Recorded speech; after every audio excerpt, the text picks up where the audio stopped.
Legion Field in Birmingham, Alabama. It's a Southern Division clash as Baltimore takes on the Barracudas. Hello, everybody. I'm Gus Johnson, and welcome to our coverage of the Canadian Football League on ESPN2. And when it comes to expansion teams, Baltimore set the standard last year as they went to the Grey Cup in their inaugural season. But Birmingham has played close attention to them. They're 3-1, the same record as the Eastern Conference champions. And joining me now, my broadcast partner, Dan Kepley. A good matchup we're looking at this evening. We're seeing a good teams on both sides of the ball. I think Baltimore is coming in here with as well-balanced a team as I've seen, offensively, defensively, and special teams. Birmingham has improved greatly since they met for a 37-0 defeat against this Baltimore club in the preseason down in the Orange Bowl. When you look at Baltimore, they have a premier defense, a premier quarterback in Tracy Ham, and they also have a premier wide receiver in Chris Armstrong. They've got a guy, he's just like any other receiver, any other great athlete. When it comes to the crunch time, this guy wants the football. He's got great hands, good moves, he makes a lot of things happen, and when you can get him the ball, big things take place. Birmingham, they built their franchise on one man, and that guy has provided a lot of excitement in the Canadian Football League, Matt Dunnigan. Well, when you go out and you want to set up a guy that's going to be the nucleus of your whole team and a leader, and it is going to be a guy like Matt Dunnigan. They came away with 1-1 in the first two games without Matt Dunnigan, but when you have him out there, this man is such a competitor, and he makes so many things happen. He is just a tremendous incentive on the football field. On the sidelines for this Birmingham team, Jack Pardee, a veteran NFL coach who spent time with Houston, Washington, and Chicago. But for him, there's a huge difference between this league and the NFL. Oh, it's an entirely different game. You know, the players now, to me, work harder. They're better conditioned. They know more about their business. They'll train year-round. But there better be a reason. It's really refreshing to be around the players that we have and the kind of work ethic they have. And that, when I first started playing football, I guess that's the biggest thing that I'm enjoying about the Canadian Football League is work ethic. The players, they're not spoiled. And kept for Jack Pardee and this Birmingham squad, what are the keys? Well, take a look at it now. Matt Dunnigan needs to take control. He's got to have some possession drives, make good first downs. Play disciplined defense against Tracy Ham. You got to contain him. And one part of that, DBs and LBs, stay in your coverage when Ham starts to scramble around back there.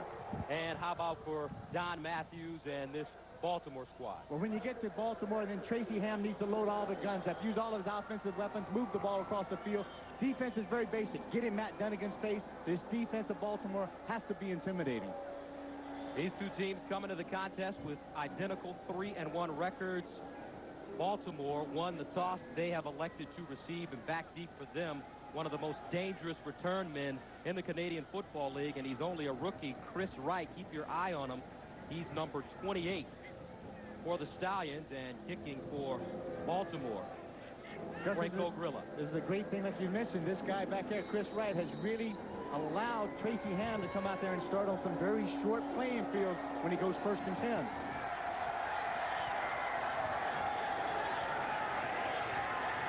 This is Lester Smith, and Smith takes it up the middle, gets over the 40-yard line, down at the 43, possibly 44. Offensively, this is how the Stallions will look. Best offensive lineman in the CFL, Pradonish in there. Tracy Ham, Mike Pringle is terrific, along with the big weapon at the receiving corps, Chris Armstrong. And the rain has come down here at Legion Field, and it's sent the fans scrambling to get under the overhang. Yesterday we had a big downpour, and the weather has been pretty good so far the whole day, except for right now, 91 degrees at game time, 5 to 7 mile per hour swirling wind. The forecast, don't stand under a tree. Well, I guess that does mean that there's a possibility that it's going to rain.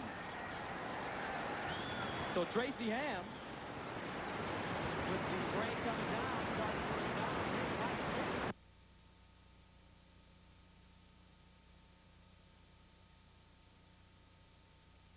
You got needs, okay? And somewhere between food and a 40-foot TV are tires. We'll jump up and down, because Firestone's having a sale, and they got tires. Hello! They got the fast, the furious, the I won't be ignored tire. Think they got high prices? Think again. Enough thinking. They got the clock ticking on this commercial and this sale. It's the big tire sale at Firestone. So, gentlemen, start your engines. See Sunday's ad for Firehawk Performance and light truck tires on sale at Firestone retailers. If you do this, you need this. If you get these, you need these. Spiraflex Abrasion, Skin Saver, and Blister Kits get you back in the action fast because Spiraflex helps you heal faster, reduces pain and scarring, and protects up to 7 days. Spiraflex Abrasion, Skin Saver, and Blister Kits are now available at a store near you. Pro football. To some, it's just a game. But to ESPN, it's our business. We broadcast the battles. Now ESPN gives you the stories behind the lines. It's ESPN's Pro Football 95, the new Pro Football Bible. We've put what we know down on paper. Team-by-team analysis, features, player profiles. Chris Berman leads an ESPN All-Star squad forecasting who'll soar and who'll dive in 95. Don't be left in the dust. Available at newsstands August 1st. When life becomes a battleground, your mind is your best weapon. Dianetics. Get it, read it, use it, and learn how to free your full potential. Dianetics. Get your copy now, wherever paperbacks are sold, or call 1-800-652-4466. We're experiencing some technical difficulties. I'm sure you have deduced that by now. We're trying to get those worked out. There's some storms coming down in Birmingham, and we've temporarily lost our feed. We're going to get you back out to the Barracudas and Stallions game as quickly as we possibly can. But right now, we're going to throw you to some standby programming, and as soon as we get our programs worked out. Actually, I'm just told that maybe we've got this situation straightened out down in Birmingham, trying to get our feed lines back out. And right now, let's go back out to Birmingham right now, and hopefully no more problems for the rest of the night. With the tackle. Flag down, illegal procedure against Baltimore, but Shante Peoples just comes off the corner with that great speed that he has. Terrific addition to this defense being picked up in the dispersal draft from the Las Vegas Posse team. Procedure, number 16, Baltimore before the snap. First down repeated. And we'd like to say excuse us for some of the technical difficulties caused by the rain. We're at Legion Field in Birmingham, Alabama. The Baltimore Stallions taking on the Barracudas. In the first quarter play, here's Tracy Ham firing in the end zone. And broken up at the last minute, Eddie Davis there.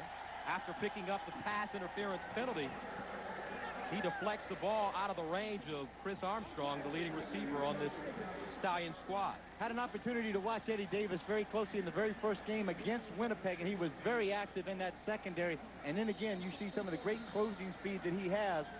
Not a big guy, 5'10", 170 out of Northern Illinois. Brings up second down from the 17. Here's Ham. Pressure, gets it off, complete. This is Armstrong trying to find his way into the end zone. Armstrong gets a block and finally goes out of bounds at the 6-yard line. Chris Armstrong, who came into the game with 16 catches, averaging 18.5 yards per reception. Big one there.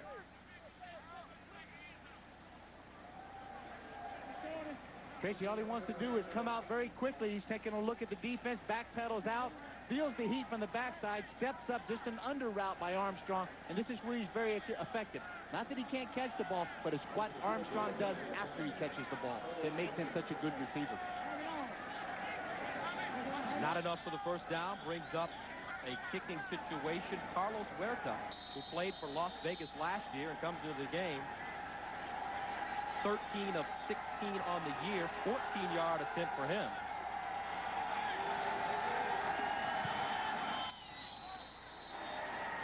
And it's good, so we get our first points of the game, courtesy of Carlos Huerta. So with 12 minutes and 19 seconds remaining in the first quarter, the Stallions have taken a 3-0 lead. You got needs, okay? And somewhere between food and a 40-foot TV are tires. We'll jump up and down, because Firestone's having a sale. And they got tires. Hello. They got the fast, the furious, the I won't be ignored tire. Think they got high prices? Think again. Enough thinking. They got the clock ticking on this commercial and this sale.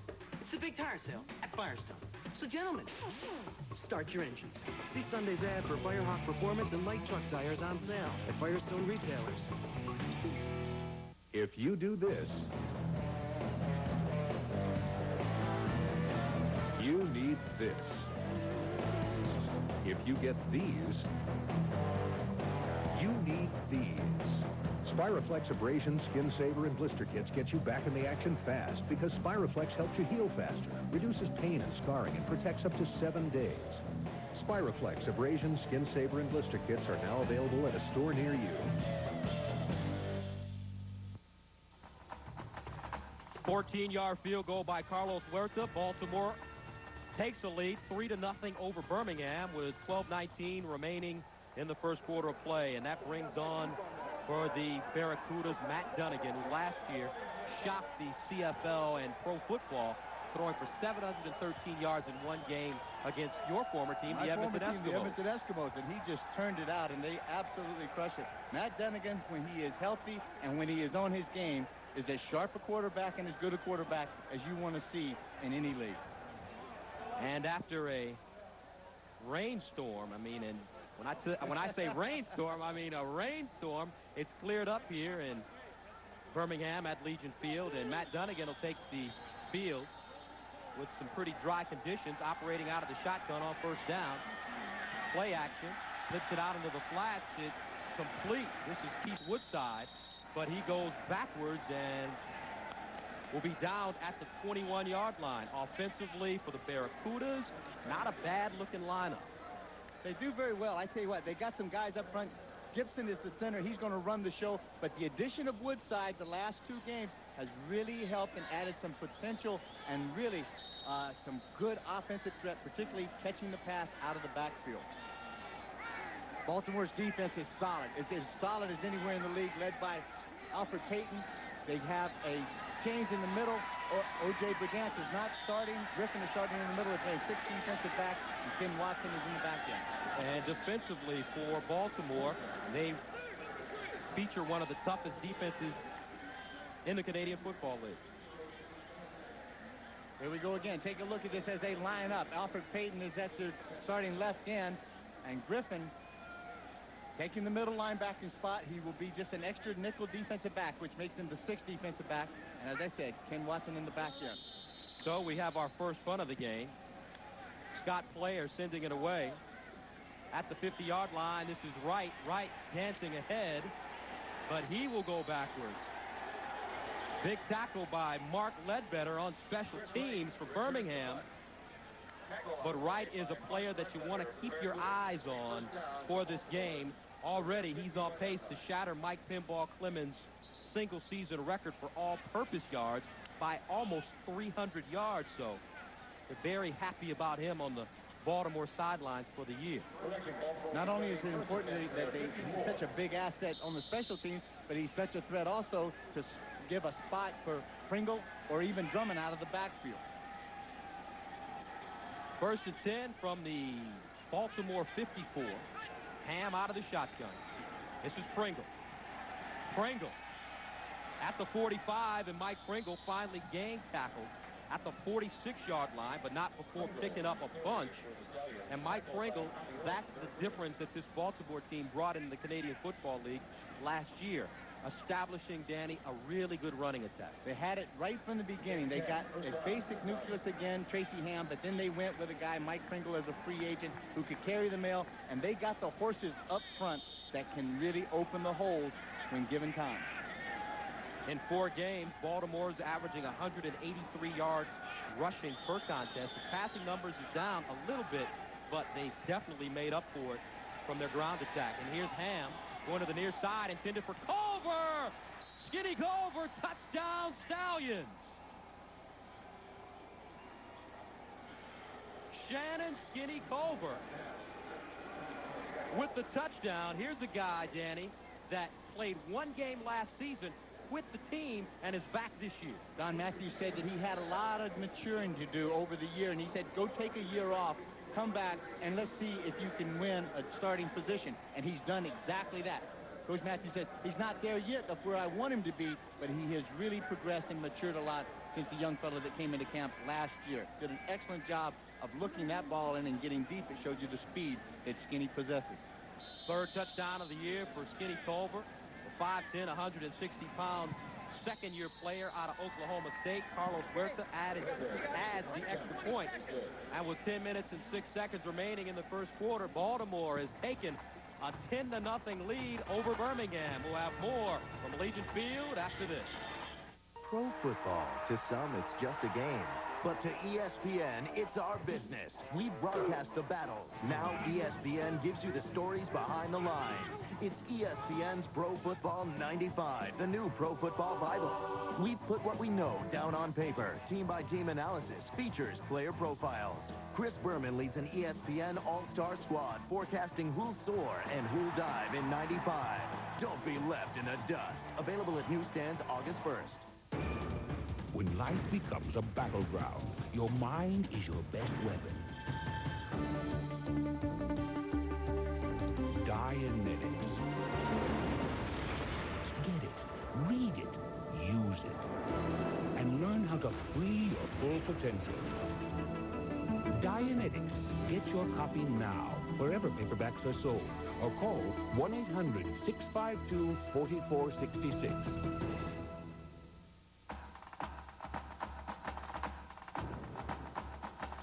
Stone retailers.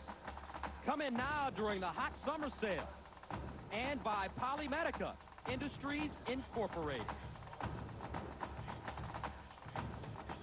Welcome back to Legion Field. Your score is 10-0. Baltimore has taken a lead over the Barracudas. Kind of shocked them. Big play by Skinny Culver. His third touchdown of the year. You know, you don't mind sometimes when teams score on you, but at a point, make them work hard for it to get them down the field, make them work, and make them pick up first down. But all of a sudden, just don't give up big home run balls like that. And that was something that Andre Strode actually let happen. Skinny Culver made a great adjustment to the ball. Carlos Huerta kicking off back deep. Anthony Drawhorn and Delius Morris. This is Drawhorn from inside the 20, trying to turn the corner, and Drawhorn is tackled at the 20 by Matt Goodwin, last year's CFL Rookie of the Season. Matt Goodwin also starts at right outside linebacker. Great outside linebacker, and he is truly not a linebacker. He has played at high school as a cornerback. He played in college as a cornerback and a halfback. Now he can come up there because that's what they're doing. He's 6'1", 6'2", about 205 out of Iowa State, and he has tremendous speed. He actually possesses 4.4 speed, and Matthews says that is what enables this defense to do a lot of different things with a guy like Goodwin in there. So Dunnigan starts 1st and 10 from his own 20. On play action, tries to get out of the pocket, but Dunnigan goes down. Big play by Alfred Payton, fifth-year player out of Grambling. And Alfred Payton came into the game with 7 sacks on the year. That's his 8th, and he leads the CFL. See, Matt Dunnigan hasn't done anything to really kind of convince Alfred Payton that he's got to be able to go down inside. And when he doesn't do that, Alfred Payton has just been there and been just a solid contained guy on the outside, shuts Matt Dunnigan down and puts him in second and long situations. Alfred Payton had 3 sacks last week versus Winnipeg. And here's Dunnigan throwing out of the end zone. Complete to Jason Phillips. Phillips gets close to the 15-yard line, but it will not be enough for a first down, and that sends on the punting unit again for the Barracudas. So far, the Baltimore defense looking very strong as they begin this game. This has been one of the big assets that this Baltimore defense has done. Even if the offense of Baltimore and Tracy Ham doesn't sputter in, they go out there, they shut down teams 2 and out, and they force them to punt and put the ball back into Tracy's hands an awful lot of times during the course of the football game. Alfred Payton sacked the 13th of the year. Stallions are 4th in the CFL in sacks with 13 now. Here's Player out of his own end zone. Wright from the 45. And Wright upended at midfield. His forward progress will take him close to the 50-yard line. Tackle made by Donovan Gann. This is the one thing that's really impressive about these teams is that their speed on special teams. Now let's take a good look at the standings. Calgary, perfect at 5-0. They finished the year last year 15-3, the best record in the Canadian Football League, followed by BC. Meanwhile, in the Southern Division, the two teams you're watching this evening, Baltimore and Birmingham, are on top with 3-1 records. First down and 10 for Tracy Ham. Ham going to the far sideline. Incomplete.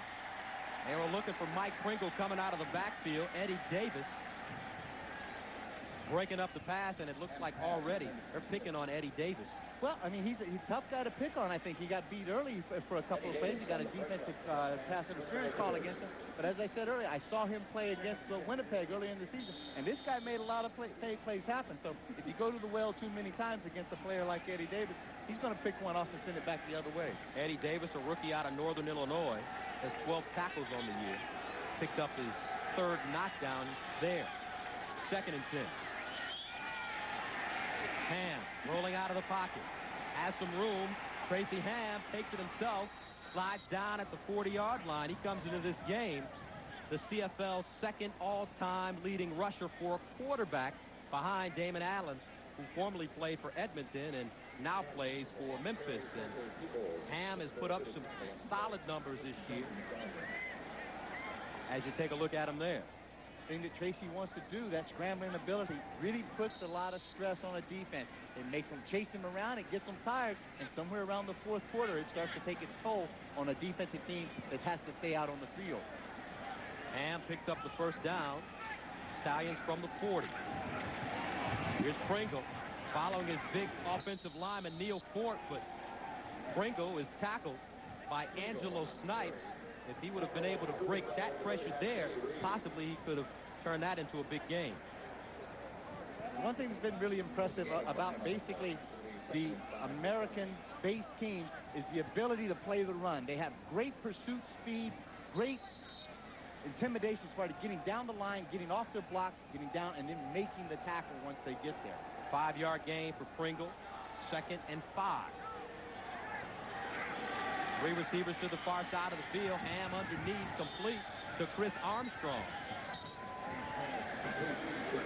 Armstrong should be close to the first down mark as the rain starts coming down once again here at Legion Field. Jimmy Reed with the tackle for the Barracudas.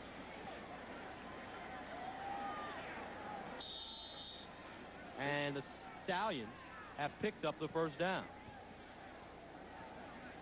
Jimmy Reed, a rookie out of Fort Valley State, was all SIAC for Fort Valley State. 1st and 10. Underneath again to Armstrong. Penalty flags. Armstrong drops the football.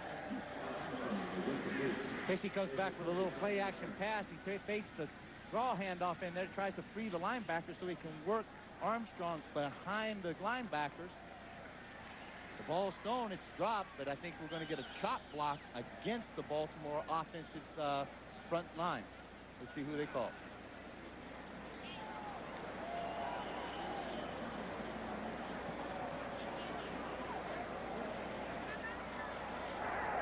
Cut block, number 27, Baltimore. First down repeated. And that's Mike Pringle. And what they did on that case was to waggle Mike Pringle up out of the backfield. He's at the bottom left of your screen. It's awfully hard to see what happens there, but Mike Pringle is called on that chop block where he cuts one of the linebackers down. So that brings up a first down and a long 25 for Ham and the Stallions from the 44. Draw play. Here's Tuipulotu, and he doesn't go very far. Peter Tuipulotu, second year back out of Brigham Young, is tackled by Steve Anderson. Gains only 1, makes it 2nd down at 24. Tuipulotu, one of those kind of guys that has become just a good, solid fullback, but every now and then, Tracy Ham will try to use him to try to surprise the defense. Birmingham was having nothing to do with that surprise and shut it down. Second and long for the Stallions. Ham over the middle, incomplete. Second drop ball today by Chris Armstrong. That one hit him right in the hands. Anthony Drawhorn trying to come up with the interception on defense, and that'll send the punting unit out for Baltimore.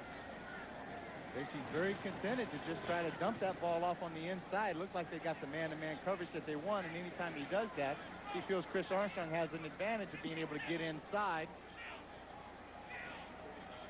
Instead of the punting unit, they're going to bring on Carlos Huerta to attempt his second field goal of the game. He comes into the contest 13 of 16, 51 yards is his longest kick of the year. This one, a 49-yard attempt.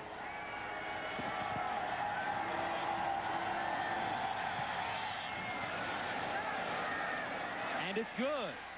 Carlos Huerta hits a low line drive, and it just clears the crossbar. And Baltimore has taken a 13-0 lead here in the first quarter. More after this.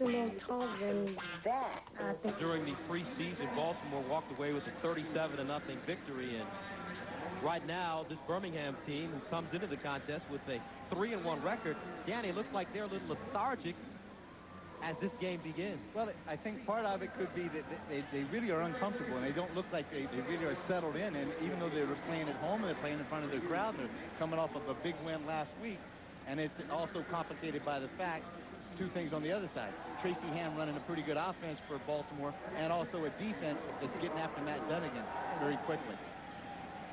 So Matt Dunnigan and the Barracudas offense will start from their own 35. Matt needs to come out and do a little something a little hot and quick to try to slow up this defense and buy himself some time. Dunnigan 44 of 72 for 679 yards on the year. He's passing on first down. To the near side, complete. It's Delius Morris with the reception, and their first down of the game. Delius Morris, a rookie out of Central State in Wilberforce, Ohio. A number of players in the CFL out of Central State. Former coach there, Billy Joe, who's now at Florida A&M, and Morris was a member of the NAIA National Champions. First and 10 from the 47. Once again, Dunnigan passing on first down, and once again, he has Delius Morris. Morris has 12 receptions on the year for 140 yards. You can see how Matt, he's out there, he's a general. He's just guiding everybody and trying to keep everybody's composure, making sure that everybody is doing their responsibility and running the right route. That time, Matt Goodwin from Baltimore got right up in Matt Dunnigan's face, but he was able to deliver the ball on the money. Second down, Dunnigan going deep, has an open receiver, Marcus Grant, and Grant is hit at the last moment by Wilkerson. Gary Wilkerson. Defensive pass interference, and take another look. As Grant takes off, he's got great speed, and it's just a streak pattern, and all of a sudden, Wilkerson is beaten badly. He thinks maybe he has some help by the safety, Lester Smith, number 36, and he just runs right up the back of the receiver, and he's called, what they're going to call it is unintentional pass interference, which would make it 10 yards from the line of scrimmage, Gus, as opposed to intentional that would be at the spot of the foul. Non-deliberate forward pass interference, number 17, Baltimore. 10-yard penalty, first down. Gary Wilkerson, a veteran of the CFL. He's in his 6th season out of Penn State.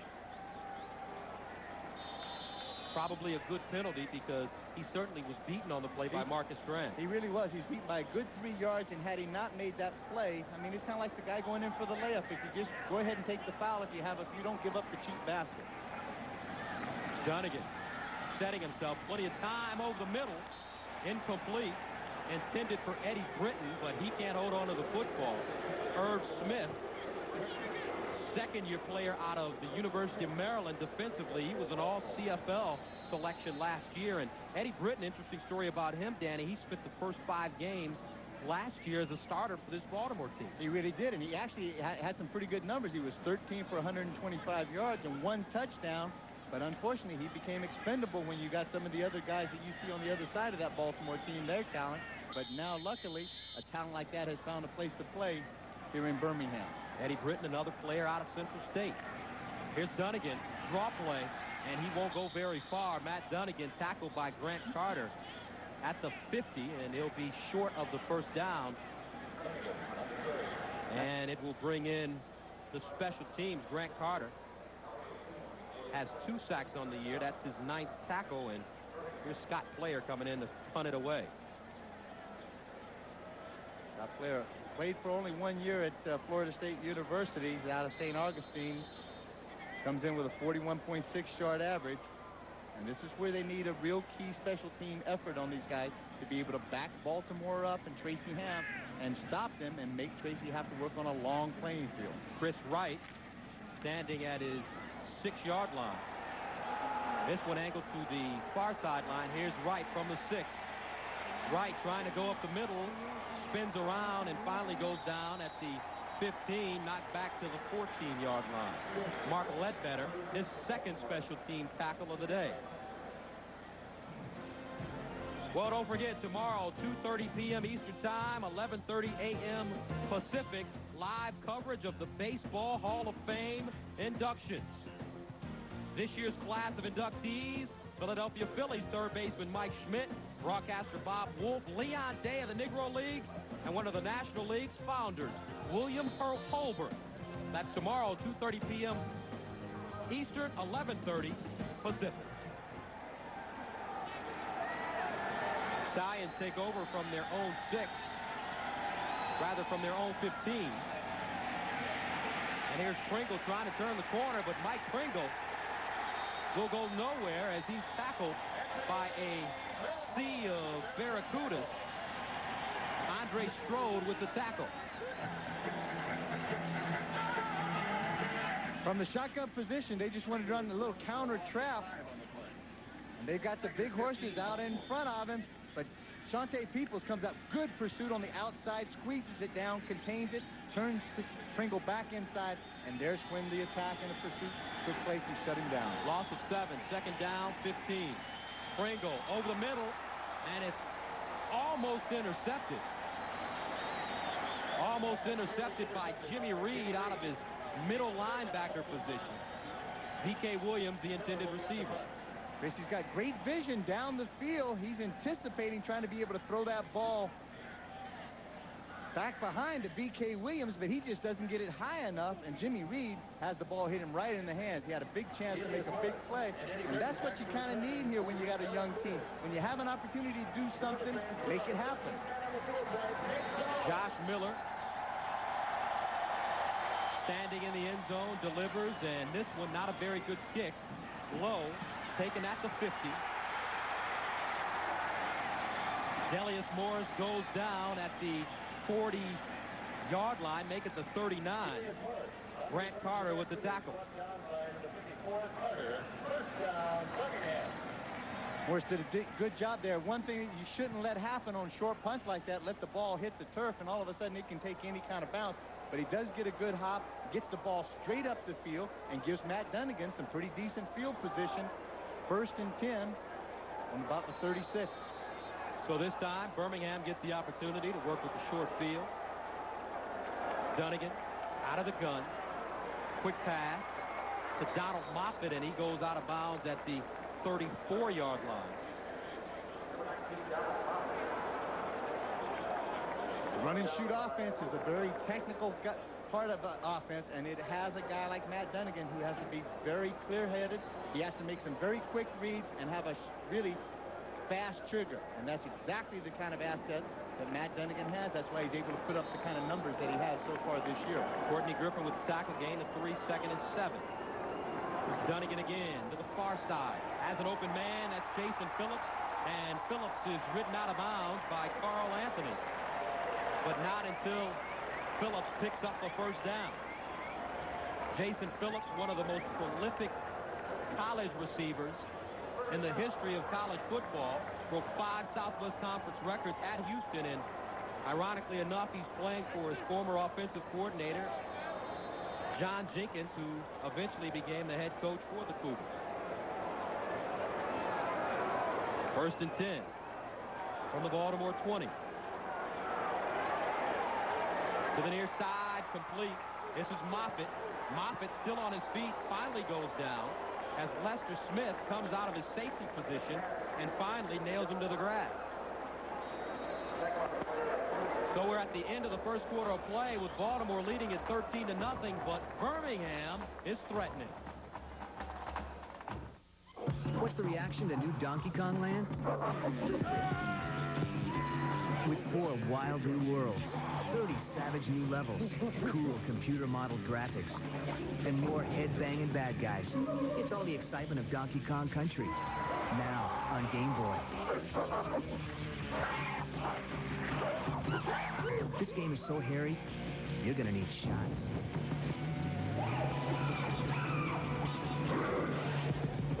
Have you ever heard the wolf cry to the blue corn moon? At Burger King, everyone's singing the praises of Disney's Pocahontas, filled with action, music, and romance. And they're really into the Pocahontas glasses at Burger King. Just 99 cents each, with any value meal. Each one with a memorable scene from the movie. You've got to get all 4. You might even want to use them to drink from. 99-cent Pocahontas glasses, only at Burger King. Get your burger's worth. Hello from Plank Road, where our man Paul has some visitors, the Plank Road Polar Bears. Each year, the polar bears seek ultimate refreshment by throwing themselves into icy cold waters. We suggest an alternative. Ice Brewed Ice House. Ice brewed so there's never any watered down taste, just more of what you want in a beer. Ice Brewed Ice House. Icy smooth refreshment without the annoying frostbite. Thanks and enjoy.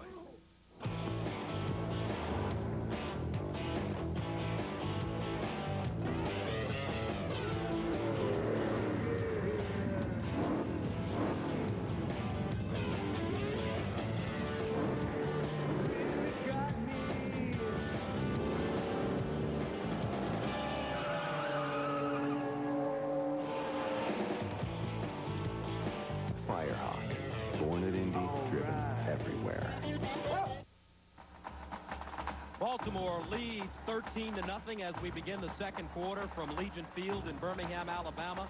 Jack Pardee, 18 years as a head coach, and he's coached just about everywhere, from the NFL to the CFL to the USFL, the WFL, and now here in the Canadian Football League. Only man to coach in all of those leagues.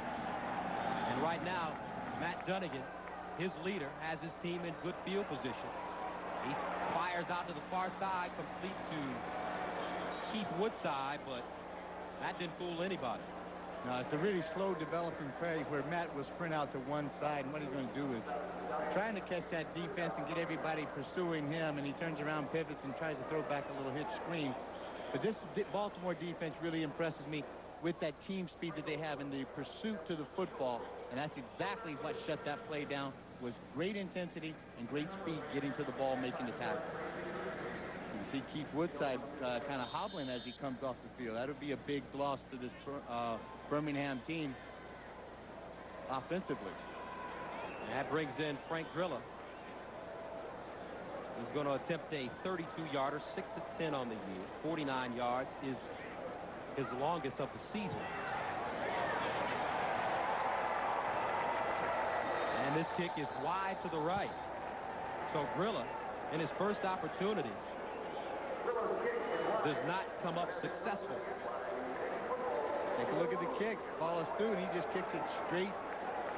Maybe playing a little bit of a hook, and it just doesn't hook on him. Got to go through the end zone, and it's called in the Canadian Football League a single or a rouge. 1 point for Birmingham, and then the Baltimore Stallions will scrimmage the ball 1st and 10 on the 35-yard line. So after all that rain, Danny, things have kind of settled in here. Dark clouds have left Legion Field, and it looks like we may be in store for a pretty calm evening from this point on. I tell you what, between Coach Matthews and Coach Pardee, if he could have timed a few of these fans as they were running out of the stands when that lightning and thunder came on them so quickly, they had some pretty good speed, but now they've slowly trickled back in. They've got a pretty good crowd tonight, a nice cool evening, and I think a pretty good football game going so far. 1st down. Here's Pringle. Pringle keeps his feet churning and finally goes down at the 44. Mike James with the tackle, but Mike Pringle, talking to Don Matthews last year, tell the story about how they got him. A little bit of luck involved. Well, they really were. I mean, from everything that understood, that Mike Pringle just happened to make a call to them. They didn't think that he was going to be able to even make this ball club. You know, and when he got an opportunity to come, he showed his great assets that he had and had the ability to win a starting position. 9-yard pickup for Pringle, and on 2nd down, picks up the 1st down. Mark Ledbetter with the tackle. And between last year and this year, Mike Pringle has put up some just fantastic numbers. 1,972 yards rushing, 2,414 yards from scrimmage, and look at the rankings beside first, all-purpose yards first. And this young man has just done a tremendous job in this offense. Here's Ham getting out of trouble. Finds Chris Armstrong on the button hook, and he goes down inside Barracuda territory at about the 53. This is that kind of sixth sense that you really can't teach anything between a quarterback and a receiver. When the quarterback feels a little heat, breaks out of containment, Tracy Ham's running around, those receivers, particularly the veteran guys like Armstrong, know to find the open area, and Tracy Ham miraculously finds a way to get the football to him, continue the drive, and comes up with some big plays.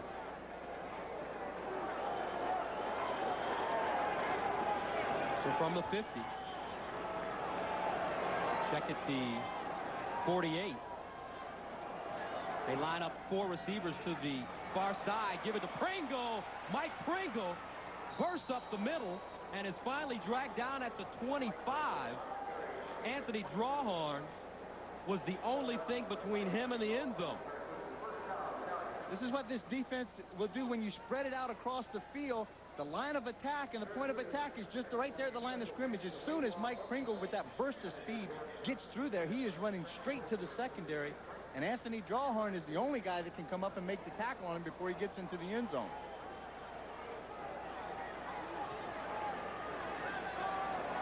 A 24-yard gain by Mike Pringle.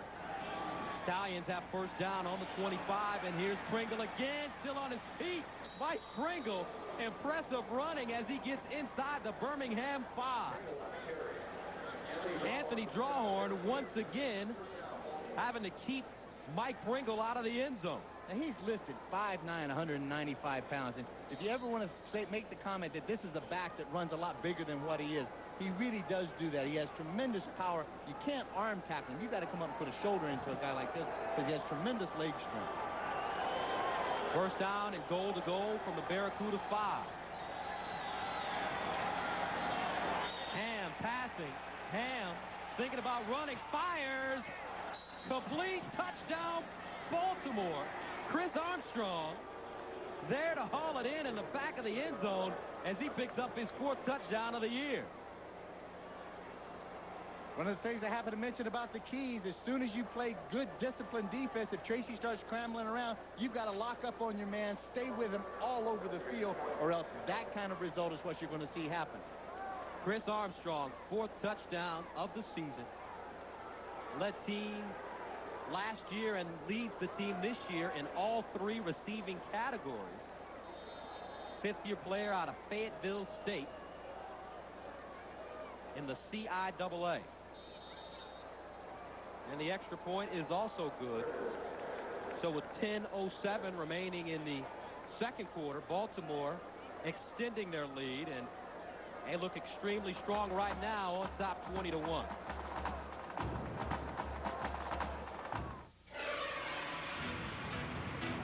The Canadian Football League 1995 Facts, Figures, and Records book.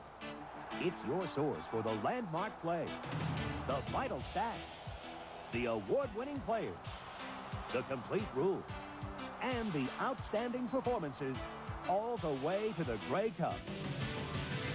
To order your copy, call 1-800-626-4330. Pushing count of 3. Timeout is called right now. Shaq's got to do something big to get back in this Roll game. commercial. Shaq is leaving the court. What do you mean? He's over there. He's on Lucy. What? I didn't know Shaq could ride a horse. Hiya, pal. Well, the timeout is over. I wonder if he's going to get back. Hey, wait a minute. Shaq's back. He's got it. How about that play? He says there's nothing good on TV.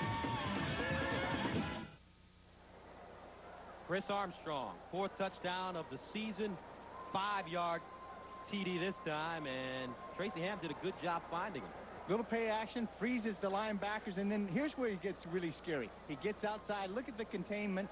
There is just nothing there, and allows Tracy to break it, come outside. Now look how hard Chris Armstrong works to find an open area away from the defender, Anthony Drawhorn. Tracy Ham makes no mistake about getting that ball in there. 6 plays, 75 yards. Took him 3:59 to get it in for a 5-yard TD reception. Last season, Armstrong had 5 100-yard games, was a all-Eastern selection for the Stallions, and he's picked up certainly on where he left off last year. Huerta delivering to the far side. Here's Morris, and he steps out of bounds inside the 40.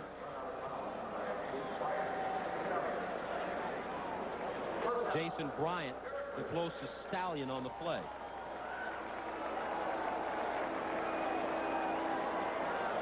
Really important right now for Matt Dunnigan to go out there and calm this offense down a bit, make a few things happen. It looks like he's really trying to force the things and make some big plays happen early to get back into this ballgame. I don't think this Baltimore defense is going to give up the big plays. You're going to have to nickel dime it a little bit and make them and try to wear them down, then go downtown for the home run a little later on. But right now, give what this defense is willing to give you, if anything. Matt Dunnigan sat out the first 2 games with a broken finger. Here on 1st down, he gives it to his tailback, Keith Woodside, his 13th carry of the season. But he sat out the first 2 games with a broken finger. And the relationship between Matt Dunnigan and John Jenkins is an interesting one. Dunnigan, a veteran here in the CFL. Jenkins, a veteran of college coaching, but dynamic offenses like the run and shoot. John Jenkins also, he was an assistant coach last year on the defensive side of the ball in Winnipeg, so they do have a relationship from last year. This is not a brand new thing that they're just starting, but it is brand new for Matt Dunnigan to work with him offensively. 2nd down, nice play fake by Dunnigan, but the intended receiver, Keith Woodside, not able to hang on to the ball. If he would have, he surely would have been tackled immediately. The Baltimore defense not buying that play. And once again, Baltimore forces Birmingham into a punting situation. Defense looking real good right now by the Stallions. Well, that last play, at a 2nd and about 8 or 9, Matt's going to come and try to run that counter trap and use the play action pass and then try to be able to set that up. But Baltimore's defense is not really chasing after the ball carrier. They know they have good pursuit angles and good speed, so then they just sit back and force Matt to have to throw the ball astray away from Woodside. And here's Wright with a big seam. Chris Wright finally tackled by the kicker, Scott Player. But a huge game by the first-year player out of Georgia Southern. We'll have more right after this.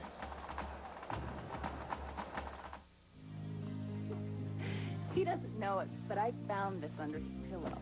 I flipped through these great pages on sports, fitness, adventure, Now I know where all the excitement in our life comes from.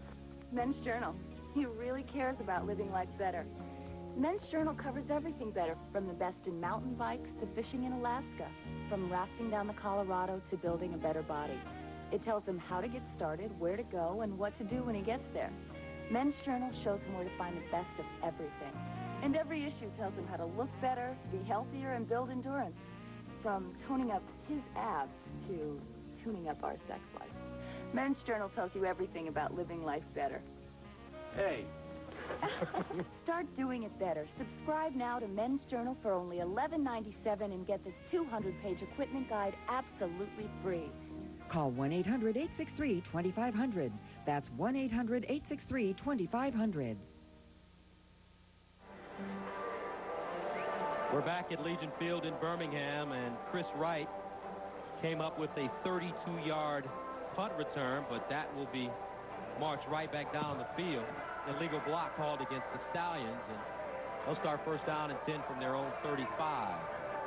Chris Wright has really impressed the coaching staff this season for this Birmingham team, and he's put up some very huge numbers. Leads the league in all-purpose yards, 774, and total return yards, 662, and averaging 16.7 yards per punt return.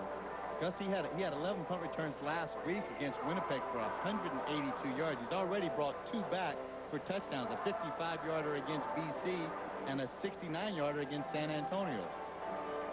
Wright went to Georgia Southern, as did Tracy Ham many years before him, but both of the men worked out this summer together, and it must have really paid off for Wright because he's coming to the CFL ready. That is really a helpful thing. When quarterbacks can work with the receivers and other teammates there, it starts to build a really good rapport and a relationship with these guys. So they're not coming in there as just strangers when they open up training camp. 8 minutes, 27 seconds remaining in the second quarter. Baltimore leading 20-1. And they'll start from their own 35. Handoff to Pringle. Pringle trying to bust it outside, has plenty of room, and Mike Pringle, another big gain, gets over the 45 up to the 48-yard line. Anthony Drawhorn with the tackle. All they have to do is, again, spread this Birmingham defense out along the width of the field. Tuiapolotu gets in there, makes a good block on Mike James, the linebacker, and that's the only guy that they have to beat. And Mike Pringle picks up a big gain. Mike Pringle already has 98 yards rushing, and it's only the first half. Carrying the ball 10 times. He was a 6th-round draft pick by the Atlanta Falcons in 1990 out of Cal State Fullerton. Here's Pringle again, this time out of the backfield, changes directions, puts his head down, and Mike Pringle gets into Birmingham territory inside the 50 at the 47-yard line. And a lot of the acclaim goes to Pringle, but they've got a pretty good offensive line up there. They really do. They got a lot of guys, and particularly a guy like Perdanish, who goes in there. He was the Canadian League's most valuable offensive lineman last year. They have some guys up front that really know that if they just get their block, they make it one little bit more effort. A guy like Mike Pringle can break it for him at any time. Another first down for the Stallions. Here's Pringle. This time he won't go very far. Akaba Delaney, rookie out of Portland State, makes the tackle, his 3rd tackle of the year. Delaney, 6'1", 290 pounds, so he packs a load. Tracy likes to do that. He wants to run the ball inside a lot, get that defense really concentrated on trying to come down in tight, and then he's going to try to break it outside, break containment, and make something big happen. 2nd and 10. No gain on the last play. Ham scrambling to the far side, broken up at the last moment. Andre Strode there, locked up in one-on-one coverage with Chris Armstrong. Tracy goes straight back, and then he just doesn't have an opportunity to really get his shoulders square and put any oomph on that ball. But Andre Strode does a good job, a good break, gets that left hand out there and deflects the ball away. Andre Strode, a rookie out of Colorado State, has 7 tackles this year against Hamilton. At Brings on Josh Miller from the 46. High spiraling punt.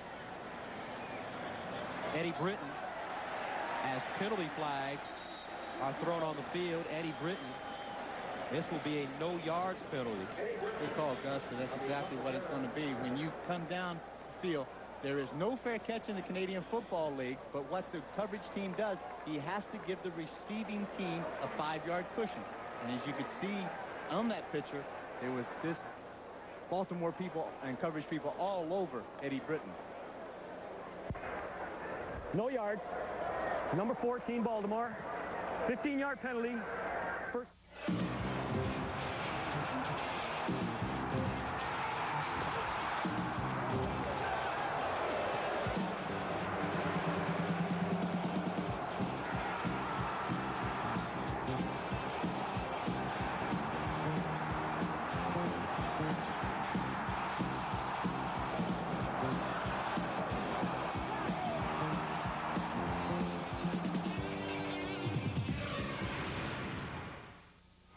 Inside here with me now. Meet the future's most dangerous killers. One's digital. Somehow Sid got himself out of the computer. I think I'm gonna like it here. The other's the law. Where's my gun? Come on. Doesn't mean we can't be friends. He's interactive. Hey, Parker! He only enjoys playing against his favorite opponent. This one's for you! And that's me. Virtuosity. Game over. Rated R. Starts Friday, August 4th at theaters everywhere. And a great week of sports talk coming up next week on Talk 2 with your host, Jim Rome. Monday, it's baseball with Houston Astros pitcher John Hudek. Tuesday, with Romy, basketball with UNLV head coach Bill Baiano and Golden State's Chris Gatlin. That's Talk 2, 9 p.m. Eastern Time, midnight Eastern Time, 9 p.m. Pacific. And Don Matthews, the 5th winningest coach in Canadian Football League history, has a 113, 67-1 record, 106, 60-1 during the regular season. And he's not only gone to the Grey Cup, won the Grey Cup, but he's coached some very good players, including the guy that's standing next to me, Dan Kepley, when he played for Edmonton. Tell you what, Willie, he's one of those kind of guys. He's a great imaginative X and O's kind of guy. He hires great assistant coaches to put around him. And here's so you can take a look at the guys that he's chasing as far as most CFL wins. Only CFL Hall of Famer Bud Grant reached 100 wins quicker than Don Matthews. Dunnigan with the receiver. This is Marcus Grant, and Grant comes up with the big reception inside Baltimore territory. He's knocked down finally at the 52-yard line. Marcus Grant led the SWC in receiving yards per game while he was in college. This is his first year out of Houston. Good protection, and Dunnigan a little wobbly on the ball, but Grant does an excellent job, a little shake and bake, and he's able to get over there and make the reception. 33-yard gain. On first down, Morris eludes one defender. Delius Morris gets down inside the 30, finally tackled at the 26. 20-yard gain for Delius Morris. Matt Dunnigan gets very scary when he can break containment, gets out there, and he has plenty of time to throw the ball. And when he does have time, Don Matthews is quoted as saying he could be as accurate a passer as he has seen in the CFL. First down from the 28 of Baltimore. Dunnigan firing towards the end zone. Had the receiver. Touchdown, Birmingham. Delius Morris holds it in. And the Cudas finally get on the board with their first touchdown of the game, but there is a flag on the play. Gus, but I think it's going to be Alfred Payton really jumped and tried to get into that backfield and into Matt Dunnigan's face pretty quickly, and it'll be offsides against Baltimore. Decline. Please decline. Touchdown. Second touchdown of the year for Delius Morris. Good block there that time, and that just freed up Matt Dunnigan as he comes up. Now it's just terrific concentration, one-on-one. A guy fighting the ball away from Kenny Watson, the defensive halfback, and comes up with the major score. So So with 4 minutes and 18 seconds remaining, Baltimore now leads Birmingham 20-7, and the extra point, good by Gorilla, makes it a 20-8 ball game. 28-yard touchdown by Morris. His second of the year. And look at the time that Matt has. He gets good parallel with the line of scrimmage, gets those shoulders turned, and then he gets, with strong arm, airs it out. Kenny Watson has pretty good defensive position on there. Adelius Morris is not going to have anything to do with it, and wrestles the ball away from Watson, and again comes up with the major. Last 2 games, Morris has done a very good job, and he's really starting to connect with Matt Dunnigan. He had 5 receptions for 69 yards versus Hamilton, 3 receptions for 40 yards, averaging 13 yards per catch versus Saskatchewan. And in the Canadian Football League, no lead is safe. There really isn't. I mean, you can get 3 or 4 touchdown leads sometimes, and it cannot be safe.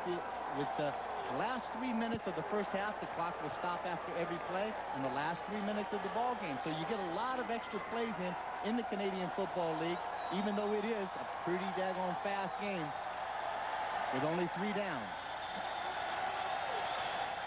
So the crowd's starting to get into this thing now as their team finally gets on the board with a touchdown.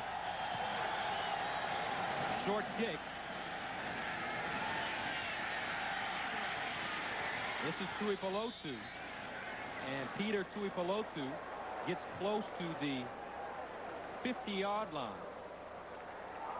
Gus, that's a real tough situation. I mean, anytime you come after a big score like that, you need to be able to drive that team back deep in their own end if you can. Not a real short kick like that. You're going to have Tracy Ham come out there and, again, start on a fairly short field. He's 1st and 10 on about the 52-yard line.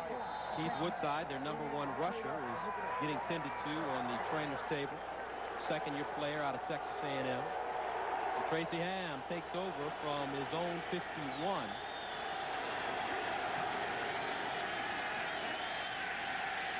Five-step drop. Ham takes it himself. Flags all over the field.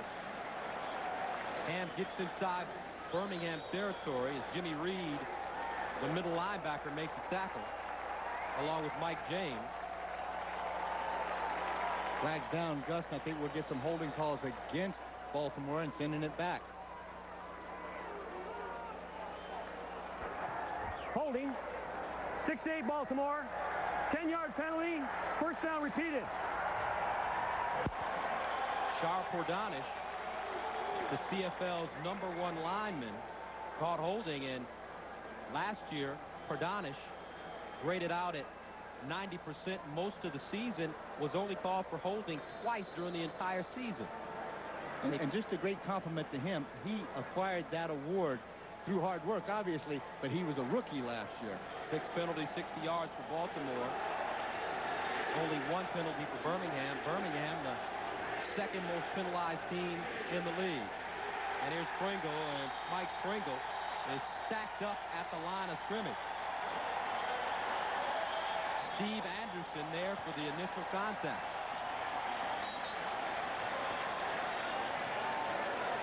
Good defensive play that time by Birmingham. Baltimore comes out 3 receivers to the wide side of the field, and they have a tight end on the left-hand side. That brought in the corner and the halfback, and all they did was come off the corner, get into the backfield very quickly, and they're able to make a good tackle on Mike Pringle for a loss. Steve Anderson acquired in the dispersal draft from Las Vegas, and right now, Baltimore, we're at the 3-minute warning. Baltimore leading it 20-8. When life becomes real cars need real parts from your neighborhood Pronto Auto Parts store. Pronto has the hard-to-find parts for your car or truck. Find a full selection of Valvoline oil at your Pronto Auto Parts store. Get your Valvoline inflatable raft racer with 1 case purchase of Valvoline motor oil for an additional $6.95. People who know use Valvoline. Your Pronto Auto Parts store, United Auto Parts on Gratiot, Roseville. In your neighborhood, your Pronto Auto Parts store. Brace yourself for a beautiful smile at the orthodontic centers. I was was a junior and senior in high school, and I, didn't want to be known as having braces and stuff, so I just got the clear ones. I received a quote at the orthodontist center. That price is never going to go up.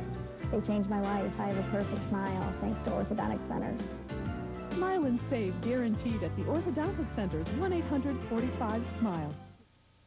In front 20-8 with 2 minutes and 59 seconds remaining in the first half of play from Legion Field in Birmingham, Alabama. And Danny, we've had a chance to spend some time in the city this week. It seems like the fans here are really excited about this brand of football, especially fans in Alabama. They love football any kind of way anyway. These are tremendously knowledgeable football people here. I mean, when you got the likes of Alabama and Auburn around in this area, these people like football. They may not understand the Canadian Football League game right now, but what they do know is they can see effort and they can see athletic ability, and they're seeing a lot of that tonight.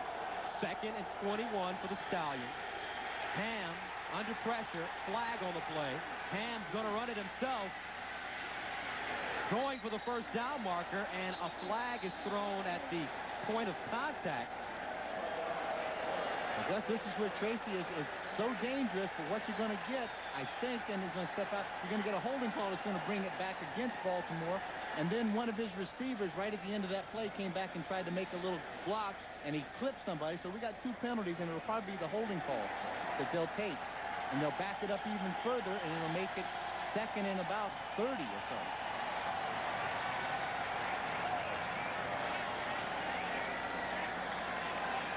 Tracy Ham showing his running ability on that play, as we told you earlier.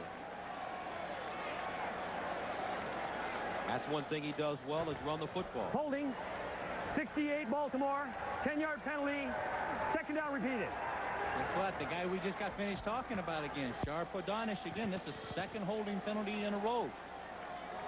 Now, when you see offensive linemen holding, what usually does that mean? Does that mean they're just getting beat, or they're not moving their feet? Is there a technical reason for that? Not really. I think sometimes they're just getting beat, and all of a sudden, if they feel that that's what they have to do to protect their quarterback, that's what they get paid to do, and they might as well take a 15-yard penalty or 10-yard penalty as opposed to letting the guy get a great shot at Tracy Ham or Matt Dunnigan and hit him in the back.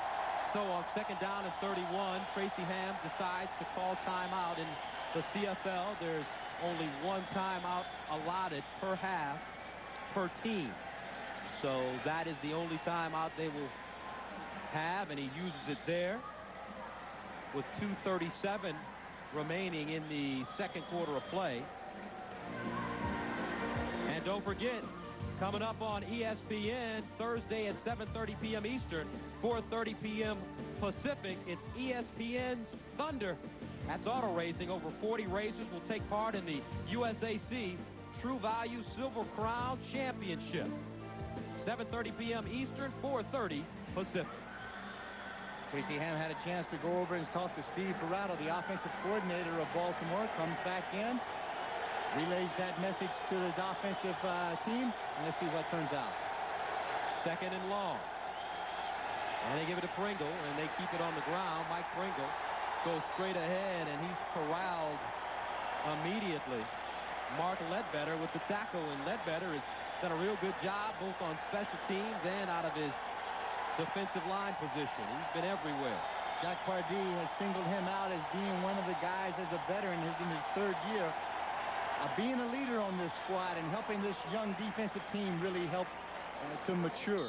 Ledbetter was 2nd team all Pac-10 at Washington State, and here's Josh Miller, low end-over-end kick. This is Morris again. Delius Morris gets up to the 47-yard line. Now, don't forget, coming up at halftime, you'll hear from the coaches as they walk off the field. We'll also have Sports Smash and first half highlights and analysis by our guy, Danny Ray Kepler. We're going to try to see if we can analyze exactly what happened there. As soon as we dry out from that little quick rainstorm that came in and blew it through. I still should be beaten. Had a very, very good couple of days here in Birmingham. Nice city, and like you said, a lot of people talking about this new CFL team. See what Matt Dunnigan can do with 2:17 remaining. First down, fires it out to the near side. Donald Moffitt makes the reception, but he was unable to keep his feet. Eddie Davis with the tackle for the Stallions. So as the ball is caught, the time is stopped, and then when it's remarked, everybody gets back on side, then the ref will blow the whistle back in, the clock will start. Gain of only 1, 2nd and 9. Here's where Matt's losing some very precious seconds out there. Like, it should have been underneath the center, taking the snap right now. It's like he's audibling at the line of scrimmage. Dunnigan throws to the far side, and it's incomplete, intended for Donald Moffitt. Looks like they were trying to set up some kind of little screen out there. Same thing that they had an incompleted pass earlier in the second quarter with. He comes out and he's going to sprint out to one side, then pivot back around and throw the ball all the way back across the field to a little hitch screen to the wideout. But he didn't even get the ball anywhere close to the nearest receiver. And this Baltimore team, as I said, they have great team speed, and they were pursuing right there. Now what happens is that you allow a guy like Wright to be able to have an opportunity to return this, put Tracy Ham back out there, and there's 1:55 left to go. There's a lot of time, and some points can be scored before this half is over with. Scott Player from his own 32. Nice spiraling punt here. Here's Wright at the 16. Wright trying to break it outside, turns the corner, finally goes down at the 19-yard line. Donovan Gans with the tackle. Good hustle downfield, and that's what happens when you play against a really good punt returner or a special teams guy. It challenges the coverage team to get down there, be disciplined, stay in your lanes, and make the tackle. When you can shut down a guy like Chris Wright to very little gain, and you back that Baltimore team up, you certainly are helping your defense. So the Stallions, with 1:43 left in the first half, will start from their own 20-yard line. Play action fake by Ham as he keeps it and trickles out of bounds at the 21. Not much of a gain there. And you can tell that this Barracuda defense are getting a little bit more confidence as this game goes on, and we may see a totally different half in the second half. We certainly can, and we got a penalty down on there, and I think we're going to get a holding call against that offensive line again of Baltimore and back it up a little further. They're doing an excellent job as far as containing Tracy right now and forcing him to have to run the ball out of bounds. Holding, number 68, Baltimore. The first down repeated. Sharp Hordanish, uncharacteristically, has picked up his 3rd holding penalty, and there must be a reason for that. Hordanish has drawn a very tough assignment this game. Just on the left side of your screen, you can see as he went down, he's got the clock that went down inside. He just grabbed him and just rode him all the way down, and they called him for the hold. Sharp Hordanish going head up with Angelo Snipes, who's one of the best pass rushers in the Canadian Football League. He's averaged 15 sacks the last 3 seasons, and you can tell that it's affected his game. Penalty flags are flying pretty freely out there right now, Gus. Another flag, and we've probably got an offsides against the Birmingham team.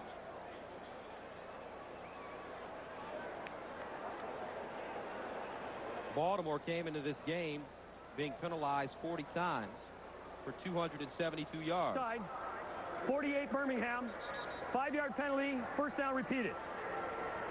So Mike James from Birmingham jumps offside, and as we told you, Barracudas are one of the more penalized teams in the CFL. They're the 2nd most penalized team.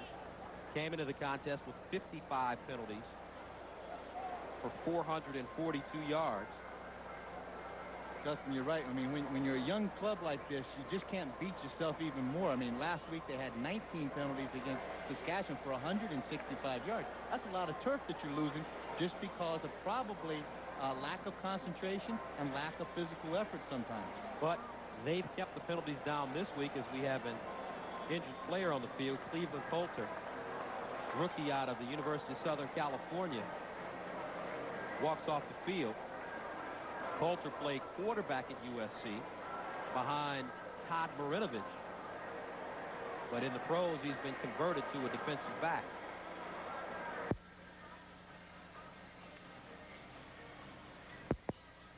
A minute, 32 seconds left. 20-8. Baltimore leads Birmingham. Both these teams 3-1. For Birmingham, this is their first game against a Southern Division team, and they could be playing a team that's better in this Stallion squad that advanced to the Grey Cup last year after a 14-6 regular season. And the pass is complete to Skinny Culver. Gain of about 4, 2nd and 6. Tracy Ham trying to set up that hitch screen to the wide receiver, and the ball thrown, and it just skips along the turf. Skinny doesn't have any chance to get to the ball. You just want to take the hinge, back up a couple of yards, have it hit you in the chest, and fly back inside, and you can pick up those offensive linemen who are pulling to get out there. But Skinny just did not have any opportunity to make that reception. 2nd and long. Pass incomplete, in and out of the hands of the Baltimore receiver. Looks like Chris Armstrong was the guy that had his hands on the football. That's exactly. Tracy just came back, 3-step drop, and he just wanted to hit Chris Armstrong straight up the seam. He thought he could catch his Birmingham in his zone defense. The ball slid off his hands. What makes Don Matthews such a great coach, such a winner? Everywhere he goes, it seems like they're always in contention for the Grey Cup. Eddie Britton kicks this ball out of bounds. Gus, just to answer your question, I had an opportunity to play for Coach Matthews when he broke into the league in 1977 as a defensive coordinator for the Eskimos. And he came in and not being very egotistical, not being arrogant about things, understanding people. He didn't have a system that came in. He came in, took a look at the athletes that he had, and he made an X and O system defensively that fit the ability of the athletes. And I think that's what he does. He understands now as a head coach that he's been so successful that you're only as good as the guys that you surround yourself by. And I tell you what, he has surrounded himself by a lot of great CFL talent as far as assistant coaches, but also as a team, he has the nucleus of great CFL experience. First down and 10. 1:10 remaining, and this ball is picked off.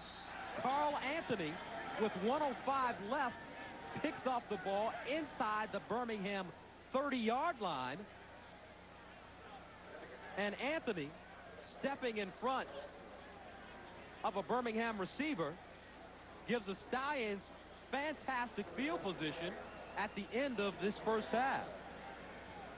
Matt Dunnigan came out just a little lackadaisical when he came out from under the center. And if you're going to throw the out pattern and you're going to throw it, the one place you don't want to throw it is behind the guy, because when that defensive back makes his break, he's going to make a break on the ball, trying to go underneath it to get his hand on it. And that's exactly what Charles Anthony did. The ball was thrown behind him, and he's able to get both hands on it and come up with the pick. Second interception of the year for Anthony. He's played with Saskatchewan and Calgary. Here's Ham. As a receiver, incomplete. Intended for Robert Drummond, the second-year player out of Syracuse. Drummond spent time with the Philadelphia Eagles out of the National Football League, and he was open here.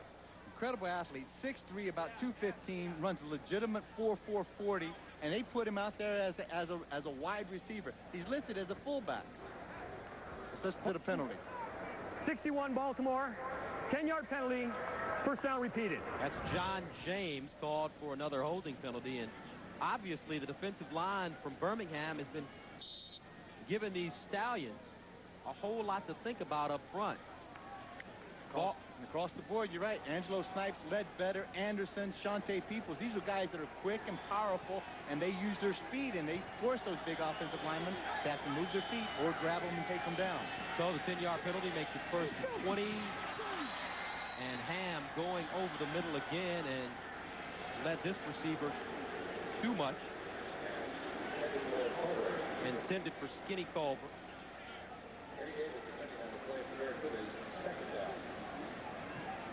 So right now the Stallions unable to turn this golden opportunity into some points on the scoreboard. Second down and 20 now. Stallions send 4 receivers to the far side of the field, 1 to the near side. Out of the shotgun. Here's Ham throwing up top. jump ball, and it's knocked away. Intended receiver is Culver. Anthony Drawhorn there with the pass deflection. A lot of jawing going on out there, and a lot of talk going to happen, but Anthony Drawhorn comes up and makes just a great play. The 8th-year veteran out of UNLV. And Drawhorn spent 94 with Saskatchewan. Also 3 years with Ottawa and BC. Just a jump ball as he's handling the deep fourth in the back of that zone. Makes him have to throw the ball up high, and as it goes up high, there's a good look at Anthony Drawhorn. 30 years old, his 8th season, as I said, at the University of Nevada, Las Vegas. Number 4, Birmingham, first down. Costly penalty there by Andre Strode. Unnecessary roughness. Gives Baltimore good field position and also a first down with the ball now spotted at the Birmingham 24, 43 seconds remaining. See, that's just a loss of concentration. Now, Andre Strode is there. Now they get into a little pushing and shoving, and now he comes in from the back. It's like the second guy in on a hockey fight. You're going to get the penalty. Ham gets out of trouble, looking for somebody, but unable to find a receiver downfield. Finally goes down at the 20. Shante Peoples there for the tackle. He was definitely in hot pursuit. Peoples was the second player taken in the dispersal draft by Birmingham as he came over from Las Vegas. Had 14 sacks as a rookie with Las Vegas, which was 4th in the CFL. 2nd and 6. Here's Ham again in trouble. This time he takes it. Plenty of room. Ham, and he gets out of bounds at the 11 with 19 seconds left on the clock. Ham keeps the ball. Defending on the play for the Barracudas. Here's where Tracy shows so much of his experience and his scrambling ability when he scrambles now, as opposed to when he was a younger quarterback. He would scramble to run it, put his head down, and try to run over people. Now as he scrambles, his eyes are open. He's focusing downfield. He wants to look down there, see if he can make anything happen. If he can't, then he's going to do it on his own, and he has the presence of mind to jump out of bounds and stop the clock. Stallions need to get to about the 1 for a first down. 18 seconds left, and it's incomplete. Intended for Robert Drummond coming out of the backfield. Makes it a 2nd down. 2nd and 10, Baltimore. 14 seconds remaining on the clock. Interesting play selection there by Tracy Ham. And not a very good throw. This is the situation again. He's in the shotgun formation. Going to look for maybe man-to-man coverage and look for the scrambling to Tracy Ham. Ham going in the end zone. Wide open receiver. Touchdown Stallions. That's Chris Armstrong, his 2nd of the game. Chris Armstrong working well on Eddie Davis, and he gets into the end zone. 26-8 your score now. Big break. Tracy Ham has all the time in the world to throw the ball, and as Armstrong makes the break to the out, there is nobody there to get in his face, and it's an easy pitch and catch for the Baltimore Stallions. 4 receptions, 42 yards for Chris Armstrong. Extra point attempt by Carlos Huerta is good. And in crucial situations, there is no question that Chris Armstrong definitely wants to see the football. I believe in myself, and I think that my teammates, as well as the quarterback, believes in me that I will make the big catch. If it comes down to that, and if the ball, there has to be one pass thrown, you want it to be thrown. And Chris Armstrong, who was in training camp with the Washington Redskins, was released, and Tracy Ham went to Don Matthews and said, Coach, there's a pretty good player down in Washington that's looking for work, and I've played with him and worked with him before. It will be to our benefit to give him a look. Don Matthews invited him up, and he said, hey, if Chris can still run, we'll give him a shot. And Chris came into camp, ran a 4.4, and the rest, as they say, is history. Maximum protection, the backs are staying in, and that allows Tracy Ham all that kind of time to throw the ball. And one-on-one, Chris Armstrong is as good as anybody else in this league and maneuvering the defensive back exactly where he wants to go and getting open. 6 plays for 29 yards. It only took 59 seconds for that 11-yard touchdown reception by Chris Armstrong. So Birmingham, after coming on a bit in the second quarter, they will go into halftime trailing 27-8, barring a last-second touchdown. Here's Morris trying to get outside, and Delius Morris goes down at the 47, making the 48. Alfred Payton there. And there's only 1 tick remaining on the clock. So this will be the last play coming up of the first half. Gus, all that was set up by the unnecessary roughness that took place by Andre Strode on that. It continued the drive. It was going to be 3rd down, forced Baltimore into a field goal situation.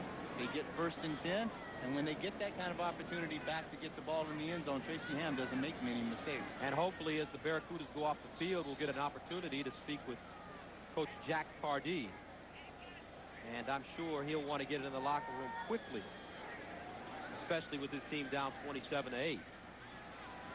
Here's Dunnigan under pressure. And Dunnigan will have to run. This is the last play of the half, and Matt Dunnigan finally tackled.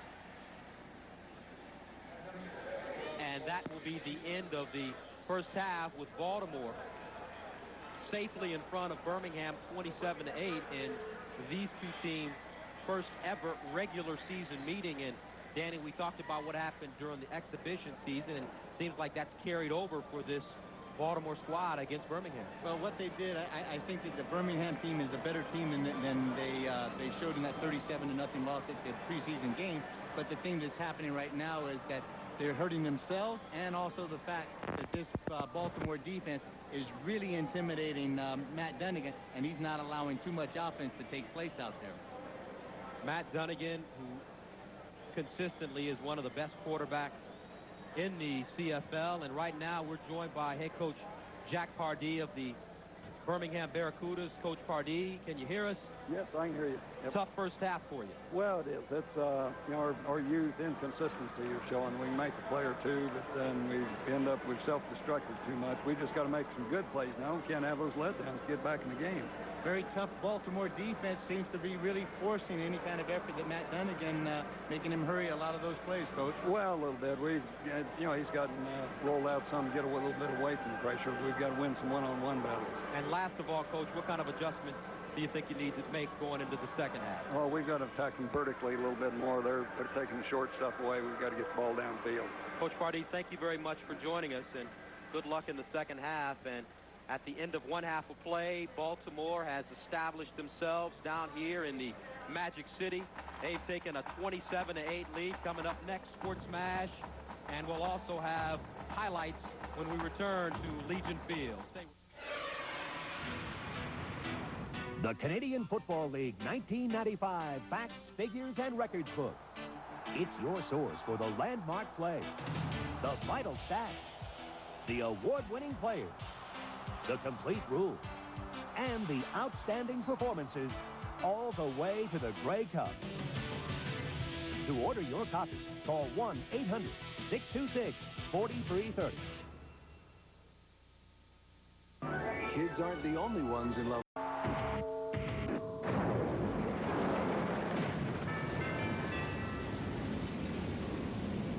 This is the halftime edition of the Smash. You're checking out Baltimore and Birmingham, another traditional CFL war. Okay, so the tradition's just 1 year, but it is a battle. Toronto taking on Pepper Rogers' Memphis Mad Dogs, and let's go to Memphis, mama. Damon Allen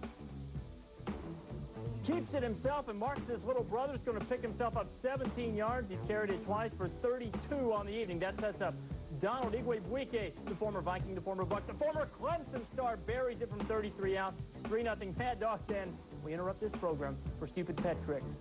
It's the Canine Football League retrieving the tee there for the Mad Dogs. Later, it's Igwebuike from 30 yards out. Donald just a bit outside. But in the CFL, it's sort of like getting a fabulous parting gift on a game show that is a single because it was not returned out of the end zone. Thus, the Mad Dogs have a 4-0 lead over the Argos. In the NFL, induction day to the Hall of Fame, induction day to the league for the Panthers and Jags. Canton, Ohio. It's Carolina punting. We've got them in the dark. We've got Jacksonville in the white, and that is the former Heisman winner, Desmond Howard, and Desmond's doing it. Desmond's loose, and everyone's toast. Desmond's gone. 66 yards. Jacksonville up 7-0. We're tied at 7 now. Jags on the move. Mark Brunell right to a wide-open Tyrone Poole. The problem with that, Tyrone Poole, as we all know, plays for Carolina. Take down the Captain Kirk poster and rent the room, mama. He's not coming back. 85 yards. Carolina up 14-7 in the fourth quarter. Jags down 20-14, and they're driving. Brunell gets one in there. Maybe Mike Williams should have hung on to that ball, but some pretty good defense in there. And the Panthers come up with their first win in their first game. They're 1-0. That's batting 1,000. 20-14 the final. John Casey, a couple of field goals that provided the difference. A couple of other NFL preseason games. Dallas, Aikman to Emmitt Smith. We've heard that before, 7 yards. And just like the Super Bowl, the Cowboys jump to a quick lead. And Jason Elam has a field goal as Mike Shanahan makes his Denver debut to give the Broncos a 3-0 lead on the 49ers. The A's Ariel Prieto knows about non-support. Castro didn't give him much when he fled Cuba, and the Oakland Bats aren't giving it to him now. Only a 1-3 record, but a sparkling 2.45 ERA. At least he had a 2.45 ERA. A's and Blue Jays, that's Alex Gonzalez. Prieto, thank you, sir. May I have another? Deep part of the yard, 6-0 Jays. Gonzalez asks for another, he gets another. He knows it's gone. So does everyone in the yard. The Blue Jays built a 12-run lead at one point, and they're having a good time. Tony La Russa, meanwhile, is not having a good time. John Oru draws a bases-loaded walk, and Toronto just goes on to annihilate Oakland. Even though the A's did score some runs late to make it look a little bit closer, it looked like a CFL football score, in fact. 18-11 the final. Prieto threw 2 innings, gave up 9 runs, and his ERA zooms to a robust 4.92. Elsewhere in the American League, White Sox in Baltimore and Detroit over Kansas City. Now that score is 3-0. California has an RBI from Gary DeSarcina. It's 1-0 as they play in the 5th inning. Moving along down the American League scoreboard, it looks like this. Next page is New York and Minnesota. David Coe making his first start for the Yankees. Mike Stanley has rewarded him with a 3-run double. Ruben Sierra among the Yankees touching the plate on that hit. It's 3-2 as they play in the 5th. Jose Canseco has an RBI single for Boston. That has them on top of Texas, 1-0. Cleveland and Seattle do battle a bit later. The Tribe snapped a 3-game loser, beating the M's on Friday night. They call it the football capital of the South, but Baltimore's being a rude guest. 27-8, back with the Smash in a bit.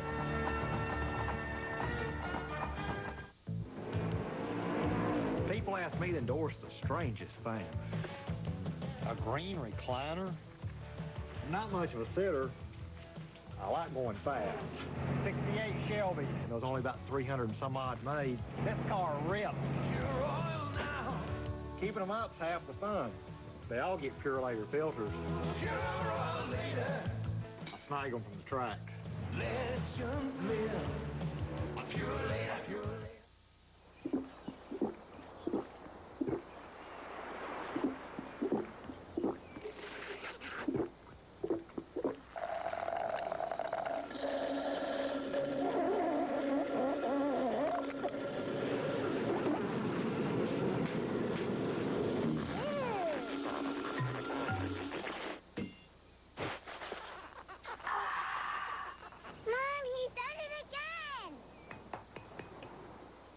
It's breakfast, a whole new kind of breakfast with this new kind of Kellogg's Pop-Tarts, Kellogg's low-fat Pop-Tarts. But low-fat's not the half of it. There's this incredibly fruity filling that makes your mouth want to shout, hey, this is incredibly fruity filling. And the crust, it just makes you want to shout, hey, this is unbelievable crust.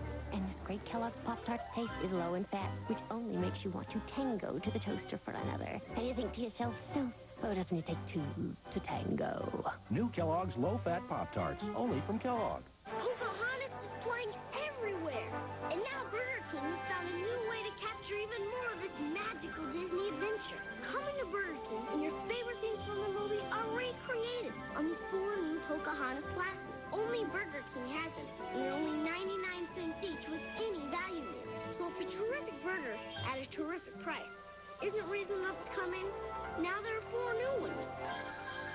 Burger King. Get your burgers worth. Play ball! And we will. Braves and Giants. You know, I've heard this question a lot. Just how good is Greg Maddux? Good enough to field his position, good enough to make that play on J.R. Phillips. 9 innings, 1 earned run, and Jose Oliva gives him a little offense. The Braves win it 5-1. Maddux goes the route. He's 11-1, ERA $1.64. Cubs and Phillies just get right down to business on this one. 2 out, bottom of the 9th. Cubs down 7-5. Sean Dunston could be, might be, it is. Holy cow. Cubs win 8-7. Dunston with the game-winning big fly. The Phillies left 14 runners on. Burkett and Nen combined for the shutout for the Marlins. Chris Jones' home run wins at the bottom of the 9th for the Mets. Saberhagen had 8 shutouts. Dante Bichette has his 3rd straight home run on the road. Rockies have a lead. Cincinnati and L.A. a bit later. Houston and San Diego also get started a little after 10. We'll get you back to the CFL in Birmingham coming up in just a bit.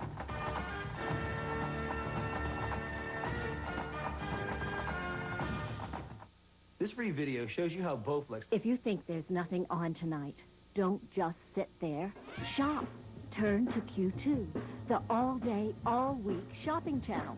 Q2 always has something to turn you on with all the brands you love. So what are you waiting for? Get with our program. Right here, right now, right where you're sitting. And turn to us. Shopping from television. Q2. There's a first time for everything. You've got to see what Bowflex can do for you. It simply produces results. Call right now for this free 15-minute video. It will show you exactly how Bowflex will let you outperform SoloFlex and Nordic Flex. You'll be surprised at how effective Bowflex really is. If you want to see the easiest, most effective way of exercising at home, you need to see this video. It's absolutely free, so call for yours right now.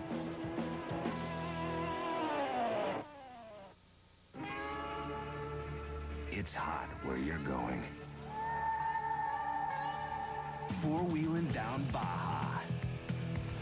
With the spirit of adventure as your guide and the Sea of Cortez as your goal.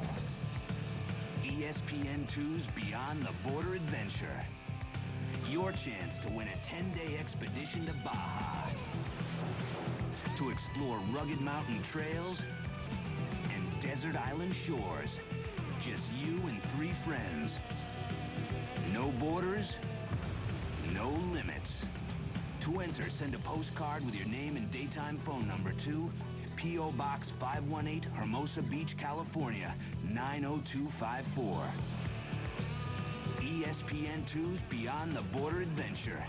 Your chance to take the road less traveled. Brought to you by Taco Bell. After 1 half of play, the Stallions lead the Barracudas 27-8. And joining us now, the head coach of the Stallions, Don Matthews. And, Coach, you must be pretty pleased with the way your team played the first half. Yeah, we did a lot of things that are pretty darn good, but we've taken an awful lot of penalties. And I really, it's all one-sided right now. We've got to get our act straightened up and play a better 30 minutes of football this half.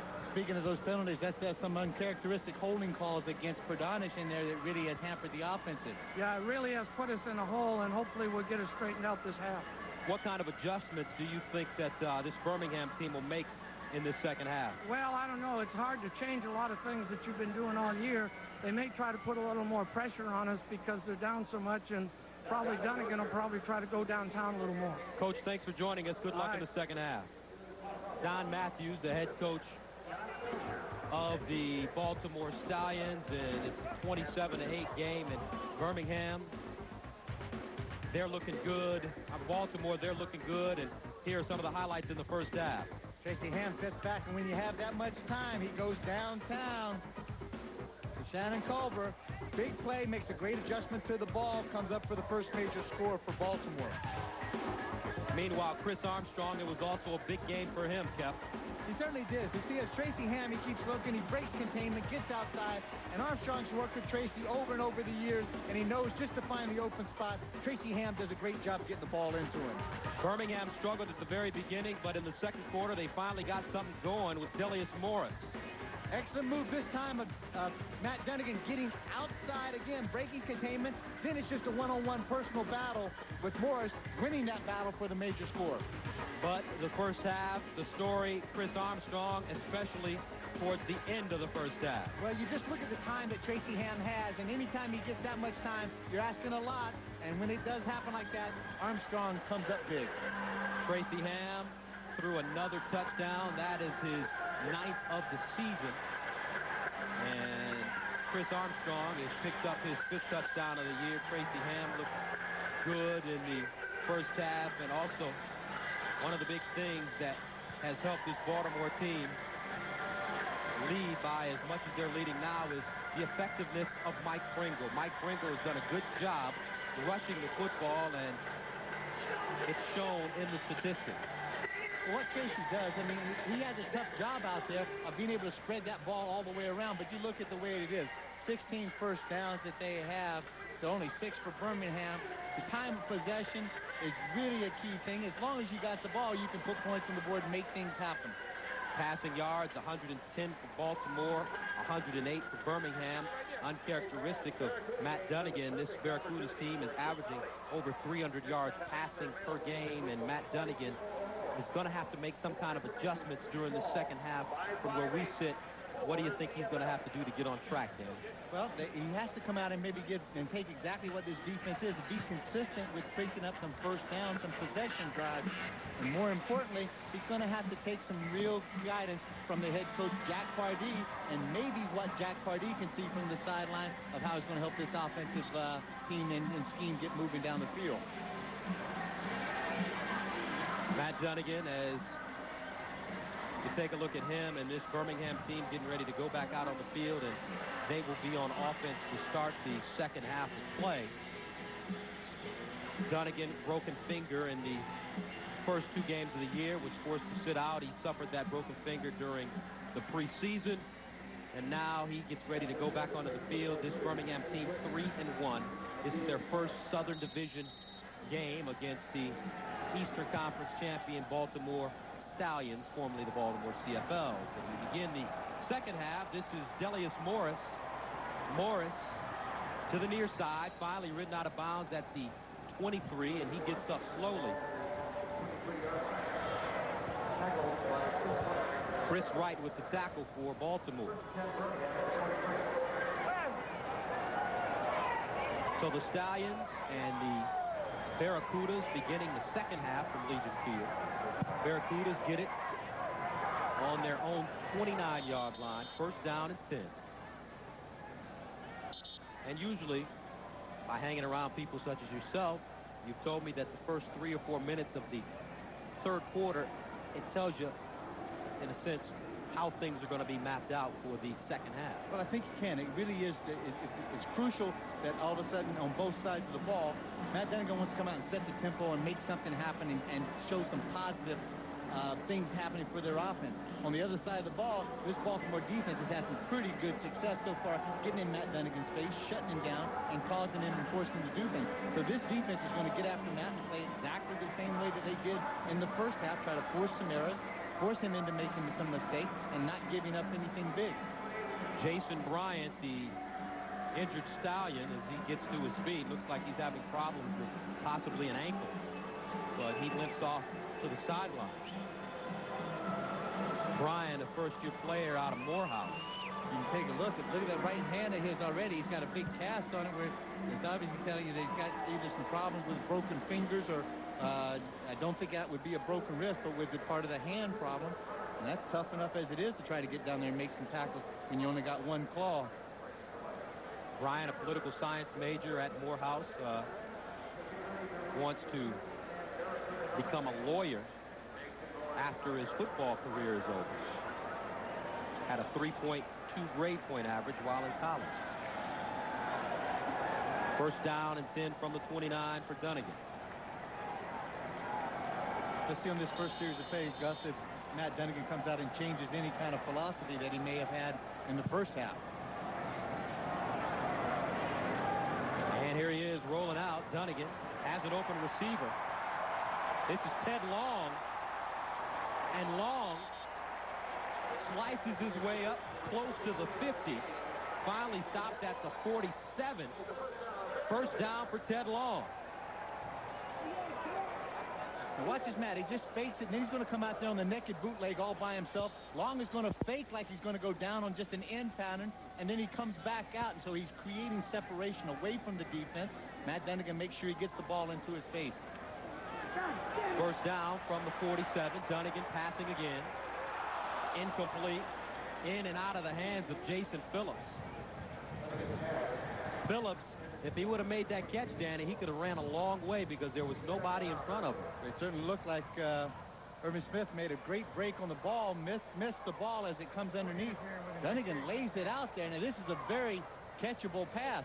There's nothing behind him at all. That's Charles Anthony, I should say. Correction, there's a halfback. Makes the play underneath the ball. The ball goes up over top. He just loses concentration like Ted Long. 2nd and 10. Dunnigan going downfield. Incomplete. Perfect defensive coverage by Irv Smith. Running stride for stride with Eddie Britton. This is kind of uncharacteristic, I think, of Matt Dunnigan from what I know about him. He comes out there, he has a real good, successful 1st and 10 play, picks up a first down and comes back again. Then he wants to go downtown like he's really impatient. He wants to make something happen quickly. But Matt knows, and he's been around long enough, that, you know, you got to nickel and dime it and work this thing down and keep the ball in your hands a little bit, because Baltimore is too veteran of a ball club to be able to give up those big home run balls. Scott Player, standing at the 32, is 6 punts today, averaging 43 yards per punt. Gets this one off. Here's Wright at the 18. Chris Wright receives the block. Turns it upfield. And Chris Wright finally goes down at the 27.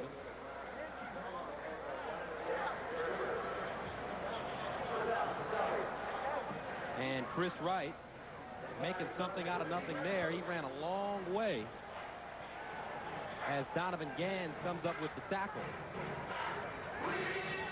Well, that's the kind of thing a punt returner does. They had the wall set up on the far side of the field, and what he has to do is give up some ground to try to get some depth, to get around, to get behind it, and he was just about there. Sent some good coverage and good speed down by Birmingham, forced him to have to change his pass a little bit, and he didn't get to the wall. First down from the Baltimore 27 for Tracy Ham.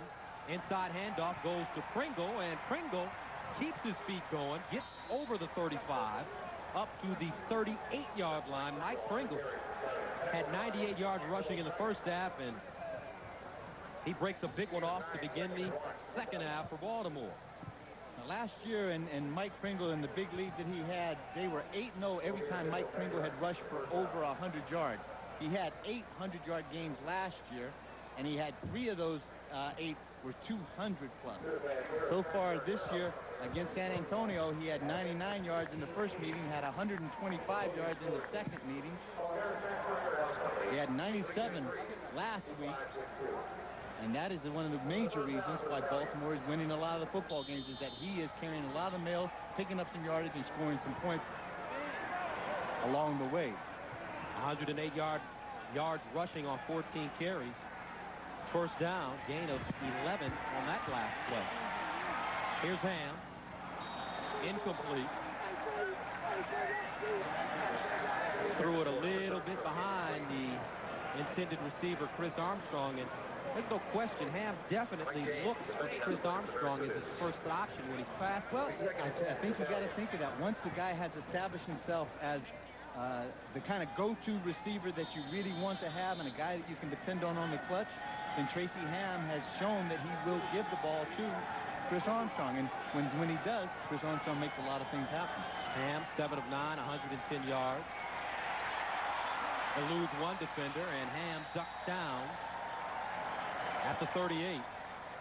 Mike James there, trying to put the hit on him.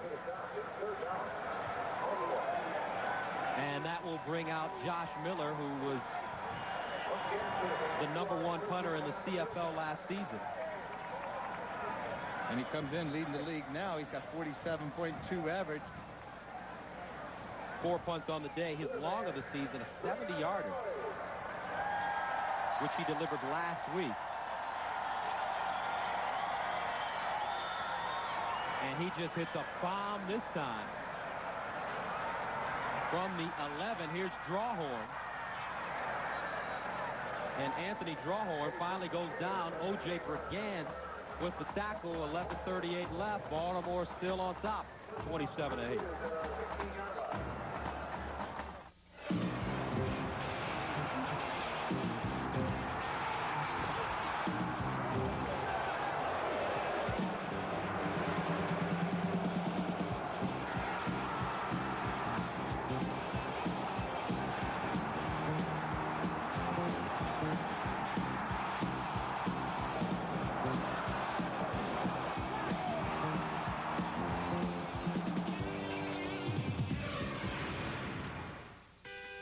Hello from Plank Road, where our man Paul has a lesson in classic works of art.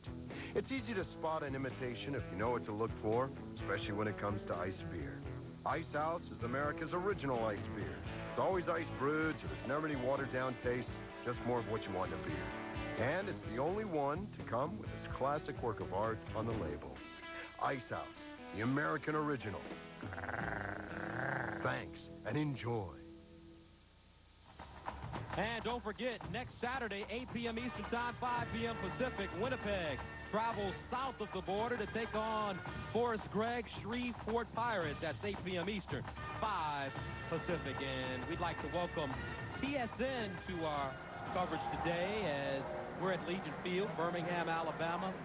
I'm Gus Johnson along with Danny Kefley. Baltimore convincing 27-8 lead right now, and they came out in the first half. Chris Armstrong caught 2 touchdown passes, and Tracy Ham looked sharp completing the short passes, but more importantly, Mike Pringle was the difference with his rushing as he picked up 98 yards in that first half. This is one of the main keys why Baltimore was in the breakup last year, why they look so strong this year and tied in the head of the Southern Division right now, is that they're so balanced offensively, defensively, and their special teams have really improved this year. So Matt Dunnigan, 13 of 20, 132 yards, 1 touchdown and 1 interception. From his own 16. Out of the gun, Dunnigan. Plenty of time, firing downfield, and it's incomplete. Closest receiver, Eddie Britton, but Irv Smith, an all-CFL player last year, one-on-one coverage, and couldn't have got much better than that. Good foot speed, and I tell you what, this secondary of Baltimore is a veteran ball club around with Smith, Anthony, Lester Smith at the safety, Watson at the halfback, and Wilkinson that came over from the Hamilton Ticats. These guys know what it's like. They play good coverage, and that front 7 put the heat on Matt Dunnigan. Dunnigan rolling, firing, complete at the 21-yard line. Jason Phillips makes the reception, and he's close to the first down. He's about 3 yards short. But in the CFL, only 3 downs, and that'll bring out the punting unit. Out of the shotgun, he's just going to sprint to his left, and he makes a good throw, except for the fact the receiver broke it back, and he's about 3 or 4 yards short of the first down. That just comes from no production on the 1st and 10 situation. It puts Matt Dunnigan in a very tough 2nd and long, and this is an experienced veteran Baltimore defense that is willing to play, and they'll give you 6 or 7 yards. They just won't give you the first down. Once again, we'd like to welcome the viewers from TSN who are watching the Toronto-Memphis game. 4-2 is the score. Toronto leading Memphis. Kind of a baseball score there. And they're at halftime of that contest. Here's Chris Wright going backwards. Great punt by Player. Wright turns it upfield. And he finally slices ahead and is tackled at the 35. Chris Wright continuing to run the football well. Don't forget, Monday, 9 p.m. Eastern, 6 p.m. Pacific, it's Roller Hockey International. The Orlando Roller Gators versus the Montreal Roadrunners on ESPN2. That's Roller Hockey Monday, 9 p.m. Eastern Time, 6 p.m. Pacific on the Deuce. You probably would have been a pretty good roller hockey. You're crazy linebacker, so. Well, you may, but I think to be a roller hockey player or a skater, it means you got to let go of the boards. And I ain't letting go of the side of the board, Sam, because it's not. Wait a minute. It is not a pretty sight. I can tell you this right now. I'll tell you. We have a disqualification. Number 56, Baltimore. Play, first down. Alfred Payton, who leads the Stallions in sacks, has been thrown out of this game. Payton, 5th year, out of Grambling, played for the legendary coach Eddie Robinson. Very nice guy off the field. Something must have gotten into him, and he has been kicked out of this game. There is an injured player on the field. And he was the Eastern Division's Player of the Year in '93, and as a defensive player, I tell you what, he brings a lot to the game every time he gets out there. He's very vocal. He's a physical player. He's very animated about what he does. And when he does get out there, what he does best is sack the quarterback and chase him down. And he has done it extremely well in the CFL. One of the rules up here on the disqualification, you have to leave the bench and the sideline. Steve Henley, the injured player, and he walks off on his own. And the Barracudas announced a roster move today. They signed Henley, who's a rookie, out of Mankato State. He replaced Byron Gross, who was released from the team. So Henley, in his first game, goes down with an injury, but it looks like he should be back. At the time right now when Birmingham has a chance to try to help their cause, they've got Baltimore backed up, 1st and 10 on the 15 to see if they can shut them down, 2 and out, force them to punt. Pringle, up the middle, flags on the play.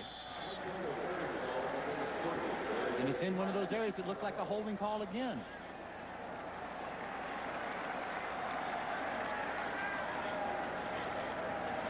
Find out who it's on, will you? And Alfred Payton has been disqualified from the football game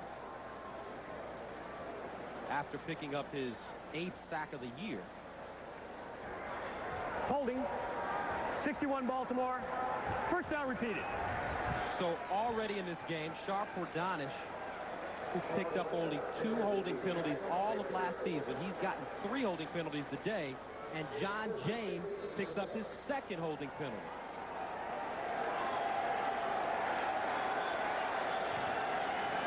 That quick defensive Birmingham line is forcing this Baltimore team to have to grab a hold of him. Pringle again, and another holding penalty. Rather, another flag. We'll see if it's a holding penalty. Mike James making the tackle there. Now, these are the kind of things that really would upset a head coach like Don Matthews, because this is purely just lack of concentration and some lack of effort. As he said in our quick little interview, the thing that bothered him was the fact holding. 61 Baltimore. Penalty is declined. 2nd down. We have a hurt man on the field. John James again. 3rd holding penalty of the game for him. Also 3 on Sharp Donish, the CFL's most outstanding lineman last year. And the ball continues to move backwards towards the Stallions goal line. Baltimore having to make a few changes with their offensive line due to the injury to their veteran center, Nick Stubas, that is in there. And you can take a look. Tracy Ham is very slow getting up. Getting a look at the medical staff on the Baltimore Stallions. Tracy Ham completed his degree in sports management during the off-season.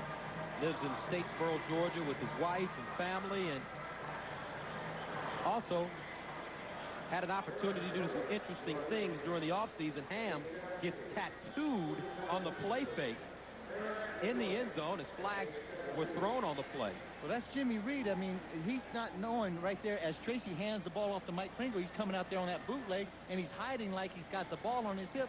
So Jimmy Reed just takes a shot at him. And, I mean, and that's very well acceptable to be able to do that. Because if he doesn't, all of a sudden, if Jimmy follows it in or goes in there and plays touch or flag football with Tracy, he's going to scamper around and then pick up a big 1st down and get out of bounds. But you see Tracy, he's one of those kind of guys. He always got that big smile. He's got a great smile on his face. And when he comes out there, hopefully he's going to be all right. He took a big shot. 2nd straight quarterback, Sean Jones, a 3rd-year player out of Georgia Tech, won a national championship with the Ramblin' Wreck during his collegiate career. His number's 5 of 6. 47 yards. He's thrown 2 touchdowns and no interceptions this season. And they look for him to do good things in the Canadian Football League as his career progresses. And he's going to let it fly on his first play of the game. Over the middle to Armstrong, and they're going to wave this one off. Looks like Armstrong may have trapped the football. Yes, exactly. That's a good call again.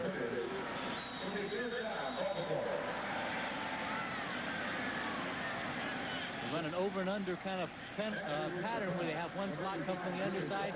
Armstrong goes over top, and you're going to see as the ball is thrown, it's thrown quite low. He sails himself out. Doesn't look like he has control of the ball, and it doesn't. It rolls all over the ground. Good call by the official. I thought the pass may have been underthrown, but it looks like Jones put it where it needed to be, but Armstrong just wasn't able to come up with the football. A little bit of tough catch, but one that normally a person such as Chris Armstrong makes. There's an opportunity to see if Josh Miller can get away with one of those booming punts that he's been noted for so far in his career in the CFL, because they are very well backed up. You're going to get a delay of game penalty also here.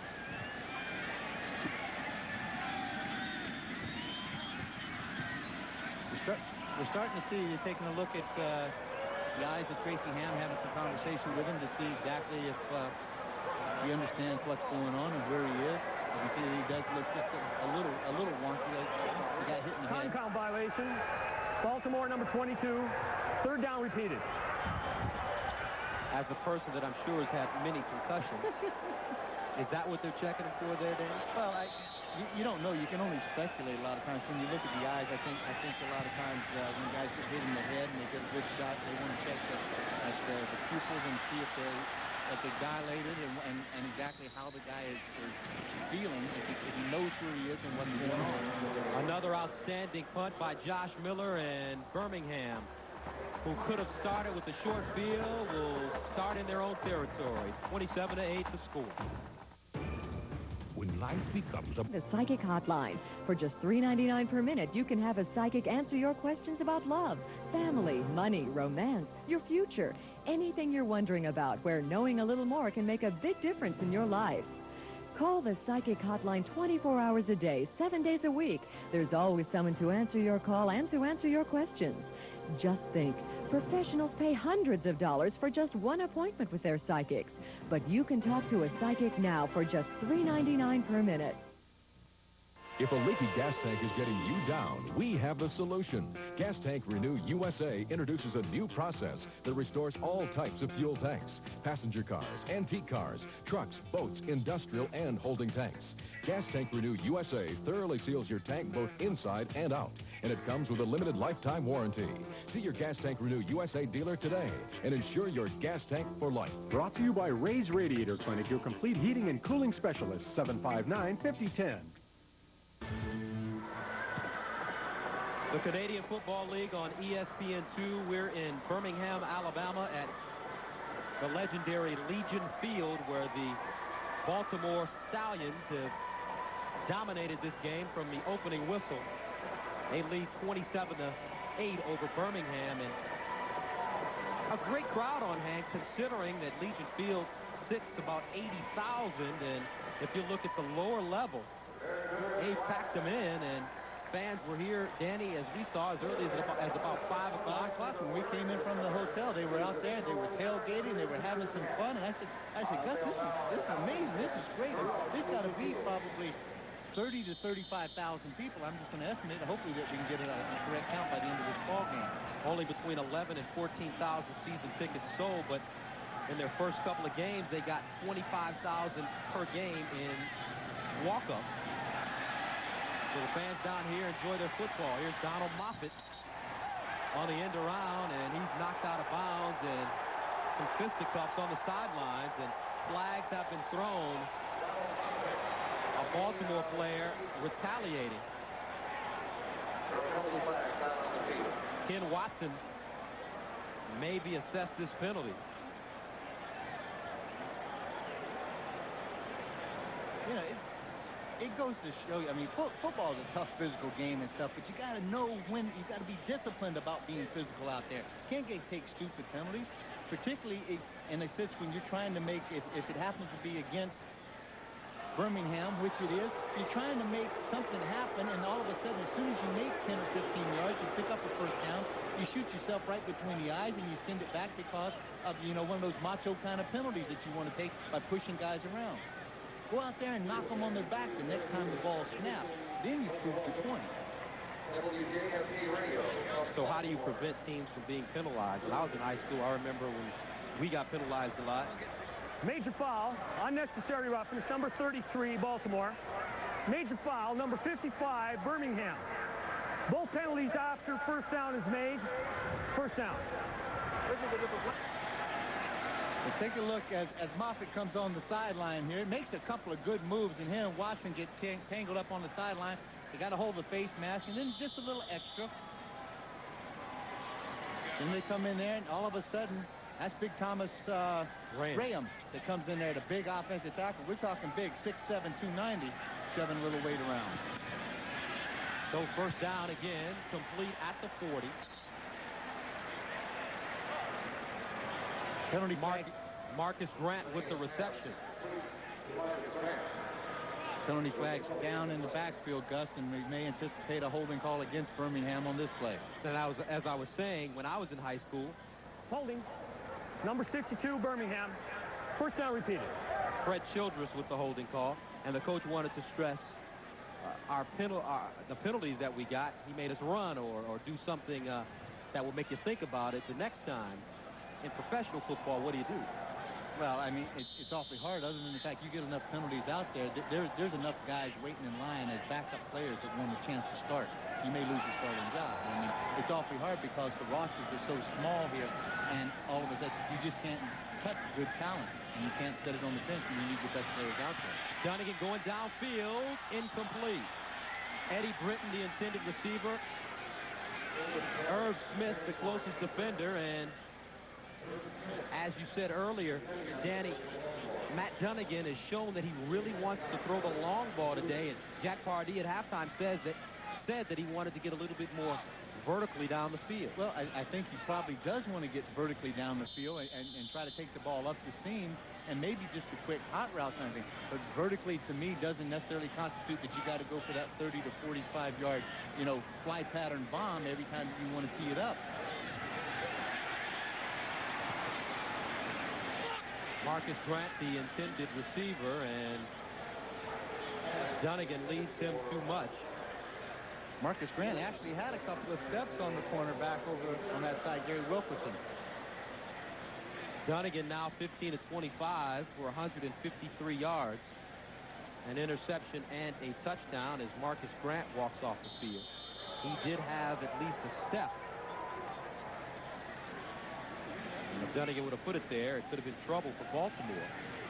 Scott Blair, who's had a pretty productive game so far, in the punt for the 8th time. This one angled toward the near sideline. Didn't get all of it. Here's Wright.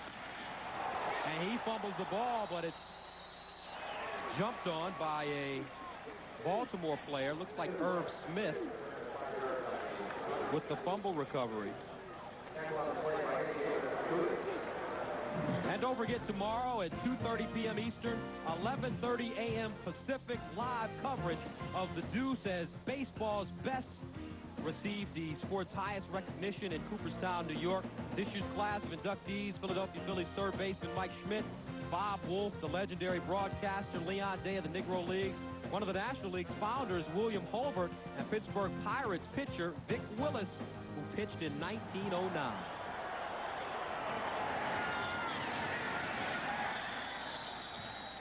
And on first down, Mike Pringle, the ball carrier, tackled at the line of scrimmage.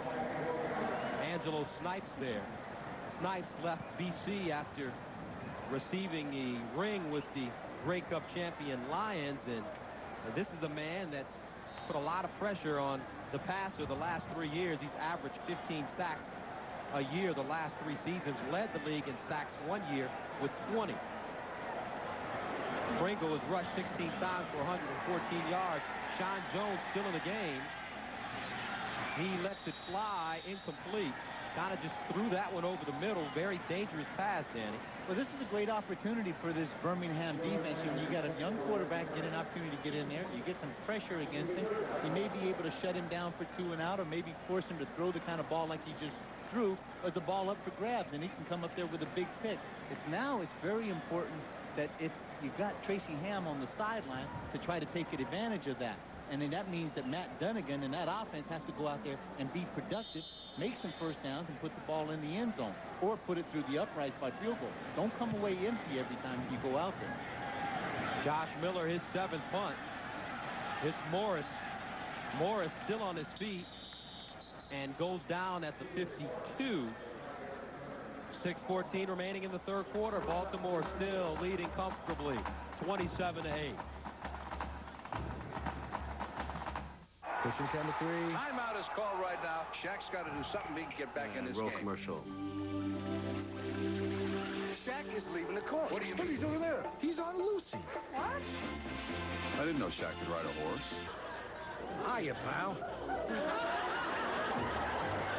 Well, the timeout is over. I wonder if he's going to get back. Hey, wait a minute. Shaq's back. He got it. How about that? He says there's nothing good on TV. A little taller than that. I think the basketball was bigger than he was. His shoes. That don't look for real. Muggsy just moves real fast. Muggsy like a little beef buzzer. Where'd you get that from? I guess he got it from his mama. They would laugh and say, what is this little boy doing on the court? And I just told him to go for it. I think he made me go between Shaq.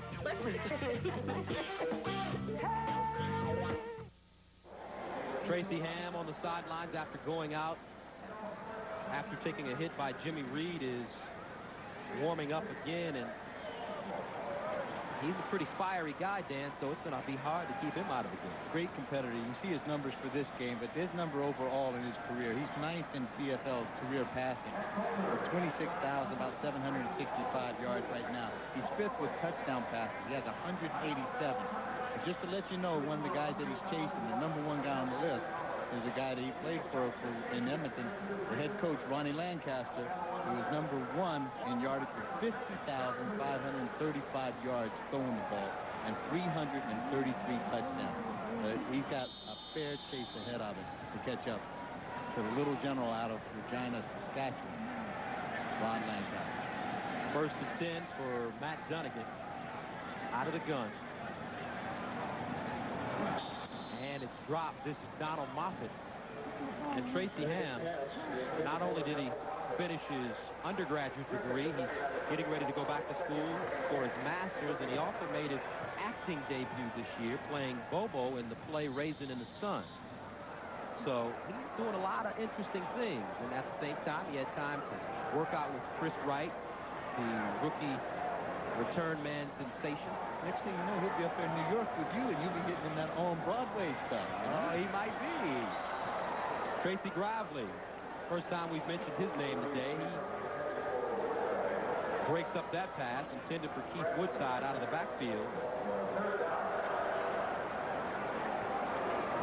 That brings on Player again. And this offense from Birmingham, they've had problems getting in sync with each other. Well, they really have, and this is where I'd look for Matt Dunnigan to try to do something, not necessarily throw it deep and come up with the home run ball, because this Baltimore defense is not going to give him that, but do a little something on his own. He may have to break out there and scramble, pick up a first down, at least maybe run over somebody, do something to try to really excite this offense, because it looks fairly lackadaisical as it goes out there on the field. It's just kind of going through the motion. Wright fumbles the football, and it's recovered by Birmingham. So the Barracudas finally get a break, and they'll take over inside the Baltimore 30. Now, these are the kind of things we just talked about. You come up with a big play, a turnover on special teams or a turnover defensively. The ball just goes right through Chris Wright's hands. And the guy that's right there on the spot, that's number 3. That's Tommy Oates, that does an excellent job of recovering and comes up with the ball. Now, it's 27-8. There's 5:22 to go in the third quarter. There's a lot of time but it's crucial right now that Matt Dunnigan and the Birmingham Barracudas come away with 7 points from this drive. Get back into the football game. Rain playing a factor once again as it's coming down pretty hard here at Legion Field. Shovel pass, knocked away at the last moment, recovered. However, Ted Long goes down at the 37. O.J. Brigance making the tackle. Now, this was a big thing because the Baltimore defense and Don Matthews decided to start Courtney Griffin as a 6 DB in the secondary, and they did not play O.J. in the first half. Now O.J.'s in there due to the ejection of Alfred Payton. He gets in there, and O.J. Brigance is the man that makes a lot of things happen. He's the leader out there. He's second in team tackles. In 1993, this guy had 20 sacks, and he was second in the CFL with those sacks. In 93, it was an all-West selection, and he was a fifth-year player out of Rice, the first team all-Southwest Conference in 1990. Had 109 tackles his senior year for the Owls. Second down, 19. Dunnigan looking backside. And it looks like it's been an intercepted football. Kenny Watson somehow managed to come down with the ball in the end zone. Kenny Watson just went, and this was against Morris again, number 85, and last time Morris won one and took the ball away from him in the end zone. Straight seam routes. They're just going to go right up to hash marks, just to the outside. The ball slightly underthrown, but you see how Watson goes up. He picks the ball up at the highest point and just out-battles Morris for the ball. He wanted it more, and that's why he came up with it. Ken Watson, that's his first interception of the year. Played for Calgary and BC, and he's out of Livingston College, the first player in Gulf South history to be named all-conference 4 years in a row.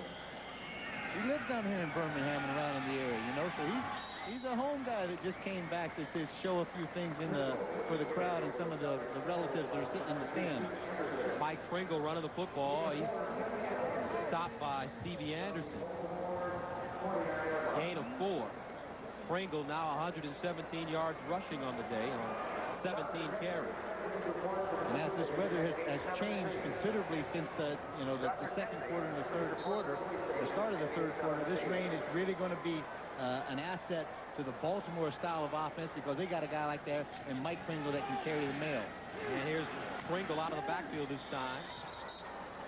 Gets up to the 35, advances to the 36. Gain of 8 and a first down. In the Canadian Football League, unlike the NFL, the quarterbacks call their own plays, and that's one thing Tracy Ham has been known for. He calls a good game. He's almost like a catcher in baseball. He certainly is. I mean, Tracy has been around the league for a long time, and he and Don Matthews has had a good relationship, and he has a very good relationship with Steve Brancato, the offensive coordinator over there. So they have faith and they have trust because Tracy's out there having the real bullets fired at him, so he knows what he's to call. Ham going up top to Culver, and Skinny Culver makes the reception inside the 35-yard line of Birmingham, and Culver did something to get wide open, and Tracy Ham put it on him. Good protection up front again, and as Jones stands there, he just finds Skinny running straight down the middle. Fernando Thomas just lets him run right by him. There's got to be some kind of confusion between Thomas and Davis, the halfback. One was playing up, and they were both kind of standing there thinking somebody else had the deep third behind him, and Skinny was the man that had the deep third and came up with the reception. Here's Mike Pringle on first down, and Pringle goes down inside the 30 at the 27-yard line. Orr with the tackle.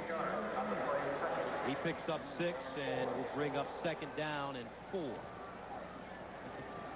Very punishing style offense that Baltimore has. They grind it, they're physical, they're big, they get in your face, and they make you work from a defensive perspective. But they have great success as far as rushing the ball with Mike Pringle that sets up a lot of other things that they do by the pass. Pringle again slicing his way downfield, and he picks up first down to the 20. Shante Peoples with the tackle for Birmingham, but Mike Pringle, he's got to be in great shape because they certainly give him the ball. That's his 19th carry of the game. Tell you what, as a running back, you just love the idea that you know that quarterback and that offensive line has faith in you, that you're going to get the ball, and all you have to do is follow your blockers, and you're going to pick up yardage. Sean Jones into the end zone, incomplete. Intended for Chris Armstrong. Eddie Davis there defensively. And Eddie Davis, it's been a long day for him. They have gone after him time in and time out. He's come up with some good plays, but also he's given up 2 touchdowns, both to Chris Armstrong. I guess as a defensive back, you kind of have to have a short memory. Well, you do, yeah, and you have to, if you made a mistake earlier in the game, you got to put it behind you and let it go. You can't sit there and harp on it, and the next thing you know, you're going to have 3 or 4 more mistakes and give up a couple of another big major scores. Sean Jones again. And it's broken up again, this time by Strode. Intended for Armstrong, and right now, Sean Jones kind of locked on Chris Armstrong.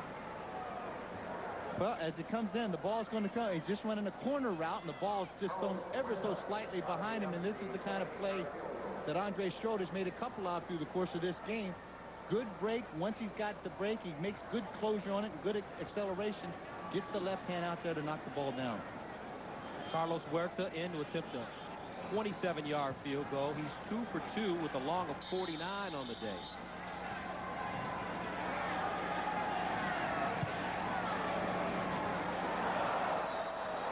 And Huerta remains perfect. Nails the 27-yarder. He's 3 for 3. Huerta came into the game 4 for 4 between 20 and 29 yards out. So with 34 seconds remaining in the third quarter, Baltimore leads 30-8. Look, as he comes through it, he's very slow at reacting because he knows he's kicked it just a little bit wide. Boom! Off of that left post that on our television screen slides through. That's why the call was just a little slow coming to you. But it is good for 3. Not very much of a difference between the exhibition game and the regular season game between these two teams. Matt Dunnigan has had a rough time getting in sync with his receivers.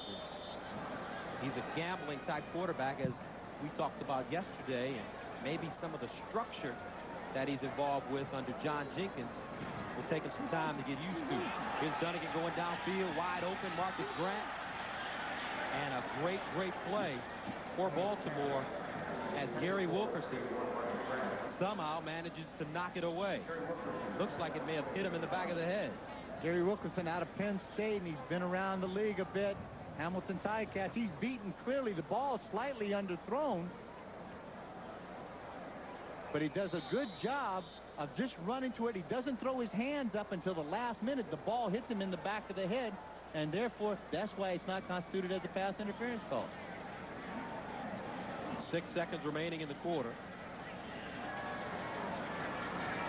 Dunnigan throwing again, and he's going to go down in his own backfield. Matt Dunnigan, as O.J. Brigance comes up with the sack. His first of the season. So we head to the 4th and final quarter with Baltimore coming up with all the right plays, and they lead Birmingham 30-8. 5G's hurts. When the car fires up, it's power.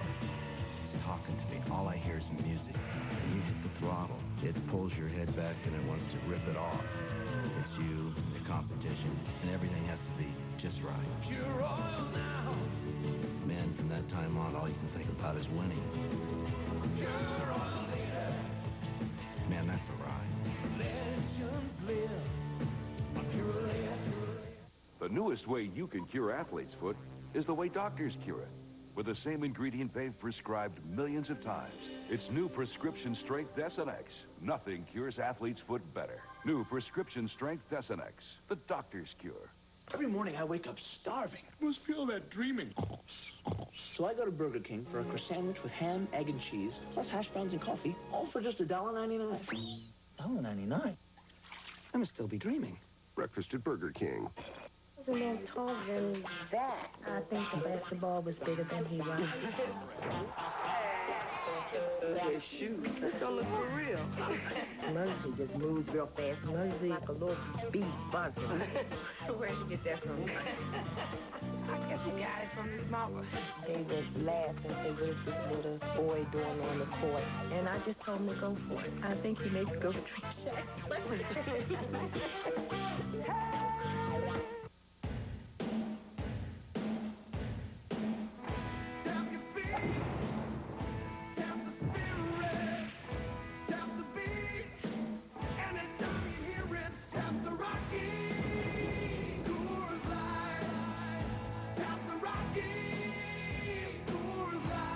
Coors Light, the silver bullet that shipped cold to preserve the clean taste of the Rockies.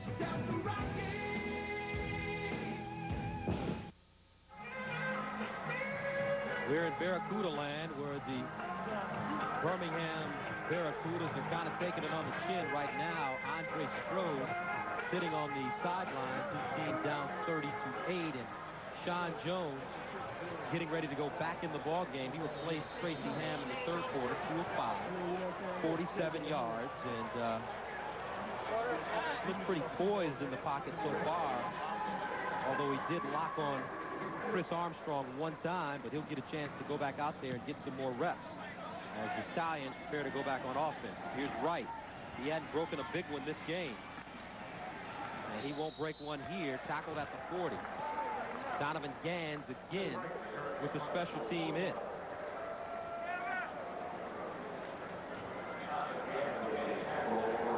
Well, you find any time that as an offense or defense, you lose one of your mainstays on there, you lose your quarterback, a guy like Tracy Ham, or you lose a guy like Alfred Payton on defense for Baltimore. Every guy else kind of rises up to another level to play up to try to make up any difference than what you have. And that offensive line and those backs are going to work a little harder because they know they have a young quarterback in Sean Jones back there to give him some confidence, because hopefully, you know, who never knows? They may need him down the stretch somewhere if Tracy was to ever get hurt, God forbid. On first down, Pringle, inside handoff, and he goes down immediately. Shante Peoples there, along with Jimmy Reed. Loss of 1 on the play makes it 2nd down and 11. Jimmy Reed out of Fort Valley State. Played 4 years at strong safety in the SIAC, leading the Blue Death defense, and has been moved from a strong safety to a middle linebacker here in the CFL. Here's Armstrong. Catches the pass at the 55 and is ridden down by Eddie Davis. Another big game for Chris Armstrong. Wide open underneath. Good offensive protection that time, and it just allowed Sean Jones plenty of time to be able to look downfield. And as soon as Armstrong, he has such quick speed and quick feet. When he made his break to come in on the deep end, and all he had to do, then he started running away from the defender, created more separation, and Sean Jones has enough time and a wide open field, and you got to be an easy pitch and catch. Jones looking really poised in the pocket, but he gets clobbered from his backside. Tommy Orr, the right outside linebacker, and he comes up with the first linebacker sack of the season for the Birmingham Barracudas. Tommy Orr comes in as the nickel back or the 6th defensive back. He lines up on the line of scrimmage, and nobody picks him up. He's got a great shot of Sean Jones right into his back, and he makes no mistake of putting the young quarterback down. Prior to this game, Birmingham had not come up with a sack from their linebacking core, and Tommy Orr comes up with the first one of the year. Here's Jones over the middle, and he has B.K. Williams. B.K. Williams inside the 25.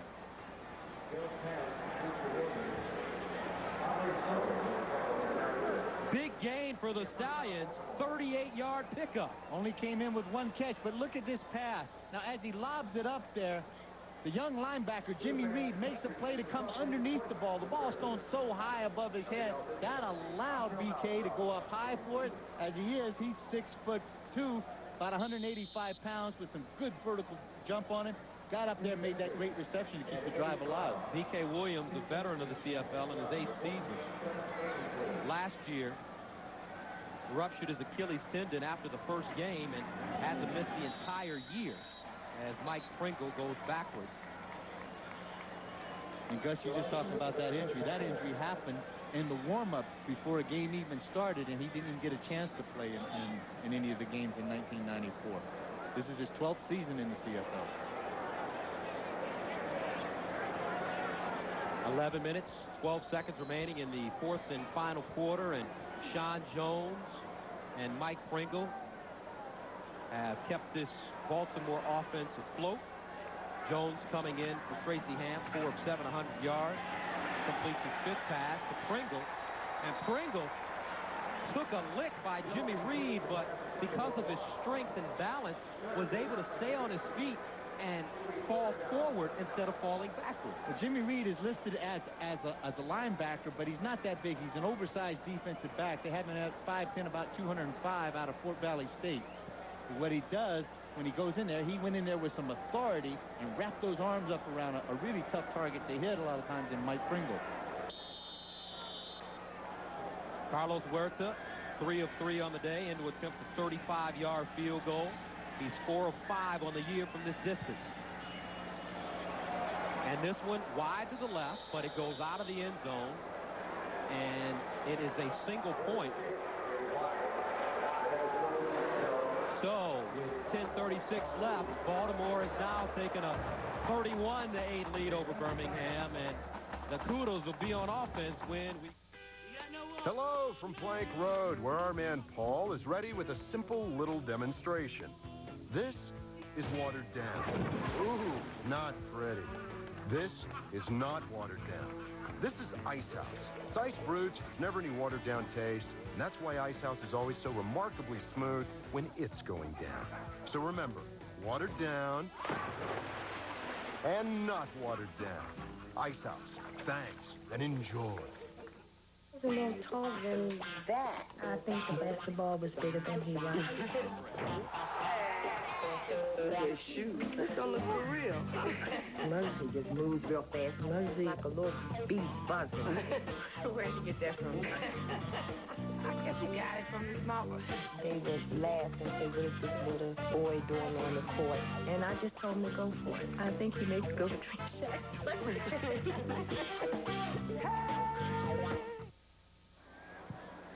And it's been all Baltimore as they lead Birmingham, and the Stallions, it looks like they will take over sole possession of first place in the Southern Division if they're able to hold on to this game and go on to win it and improve their mark to 4-1 on the season. Baltimore opened the year with a 37-34 loss to BC, which was a rematch of last year's Grey Cup, but since then they have really hit a groove. They really have. They beat San Antonio in a back-to-back game. They won 50-24 in Baltimore, and then they went down and beat San Antonio at home 28-23, and then last week a very convincing win 43-7 against Winnipeg. And it's not, I mean, this is not a case that Baltimore didn't actually and haven't actually through the course of this game given Birmingham some opportunities to get back in it. Birmingham just has not made or capitalized on any of those opportunities. Don Matthews, one of the legendary coaches in this league. And on the other sideline, Jack Pardee. He spent 15 years as one of the NFL's top linebackers. Played with the fearsome foursome in Los Angeles. Incomplete pass by Dunnigan, once again going down the field for Marcus Grant. Also, Jack Pardee has played under Bear Bryant at Texas A&M, and that was an experience we'll never forget. Coach Bryant taught us that work ethic, and I've referred to it several times, that work ethic. It's the way I was brought up, that if you wanted to do something, you're the only one that could do anything about it. That doesn't necessarily have to be a pecking order of waiting your turn. He used to have what he called a challenge drill. If you were a backup guard and you thought you were better than the guy in front of you, you could challenge him in practice on one-on-one. If you could beat him, you swap jerseys right then. It's an immediate gratification. Jack Pardee and Gene Stallings, who's the head coach at the University of Alabama, captained the Southwest Conference champion Aggies as a senior. And one interesting thing about Jack Pardee is, as a student athlete, he was an academic All-American. And when it comes to numbers, he's put up some of the best almost everywhere. In the NFL, an 87-77 record. In the USFL, he coached Herschel Walker and Doug Flutie and Jim Kelly, 23-13. The World Football League, he took a Florida team to the World Football League championship, lost to, ironically, Birmingham in the World Football League championship game right here at Legion Field, and also at the University of Houston. He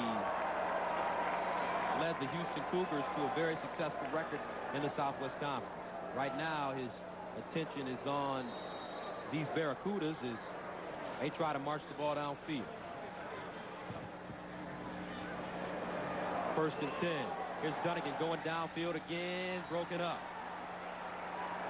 Marcus Grant, the intended receiver, and for some reason they really think that they have something out on that far corner. Well, Gus, they just came back, the play prior to that on a deep end pattern. It was kind of an intermediate route, and Damon Allen was able to find Jason Phillips wide open, picked up the first down, then comes back the very next play and kicks it downtown for the home run again. So Jason Phillips, who is a wide receiver, is now playing defensive back for Baltimore. Dunnigan, 16-32. 2nd and 10, and he wasn't even ready for the ball to be snapped. It's picked up. This is Robert Pressberry. Flags all over the place, and Robert Pressberry is down at the Birmingham 6. Dunnigan looked to his left to call timeout, and all of a sudden the ball was faster. I think the only thing he's going to be a savior on this is that Baltimore is offside, but Matt Dunnigan is making an audible call to both sides, and you can see that he's not even close to being in position. 61 is Craig Gibson, the center. Must have thought that he heard something, or it was going on a sound count, and when Matt was able to... Procedure. Birmingham, number 16. Penalty is declined. First down. Well, I mean, that's got to be an unusual call that they call procedure against Matt Dunnigan on this. I'm not sure that... I think that once you get in that shotgun position, you've got the ability to be able to step up there and make a call so you can communicate with either your offensive line or your receivers. The ball was snapped, and there was a couple of guys clearly offside for Baltimore before the ball was even snapped, so maybe that's why I don't wear the zebra shirt, though, Gus. Robert Pressberry coming up with the big fumble recovery, and Pressberry was a all-MEAC selection at Delaware State, was the Conference Player of the Year in 1987, and he comes up with his first fumble recovery of the season. On the year, Baltimore, they forced 15 fumbles and recovered 8. He's no stranger with Don Matthews. He had a couple of seasons down there in the Orlando Thunder with Don Matthews in that WLAF. Here's Jones into the end zone, intercepted by Eddie Davis, and he's going to take it out. Davis finally cut down at the 7. Robert Clark, the intended receiver. Eddie Davis has been picked on the entire game, so good for him. He comes up with the interception. 31-8 the score. When life becomes a battleground, your mind is your best weapon. What keeps you from using your mind's potential? What causes unexplained fears and pain? Shattered relationships, lost opportunities? Does it sometimes seem that there's a hidden enemy working against you? There is. It's called the reactive mind. It works against you in life, preventing you from using your full intelligence and ability. The reactive mind is the source of all of your unwanted emotions, self-doubt, and nightmares. There's only one way to get rid of it. Dianetics. Get it, read it, use it, and learn how to free your full potential. Dianetics. Get your copy now, wherever paperbacks are sold, or call 1-800-652-5500. Sean Jones throws his first interception of the year, and Eddie Davis picks up his first interception of the season, courtesy of Jones. And right now, Jones is getting a little schooling from Tracy Hans. Well, as Tracy just looked, I mean, as Sean Jones just sits back there, and it's a wobbly ball, and the ball is thrown behind him. It's a poorly thrown ball. And at this time, when Davis makes the pick, he makes a good play as far as making the pick. I think he makes a bad judgment of bringing the ball out of bounds. Had he just take the interception, take a knee, the ball would have come out to the 35-yard line. Eddie Davis, he has to be pleased with coming up with that interception because, as we told you, he has been picked on by Baltimore the entire evening, giving up 2 touchdowns. But he finally comes up with the interception there. And a sack in the end zone, and that will be a safety, second sack of the game by O.J. Brigance.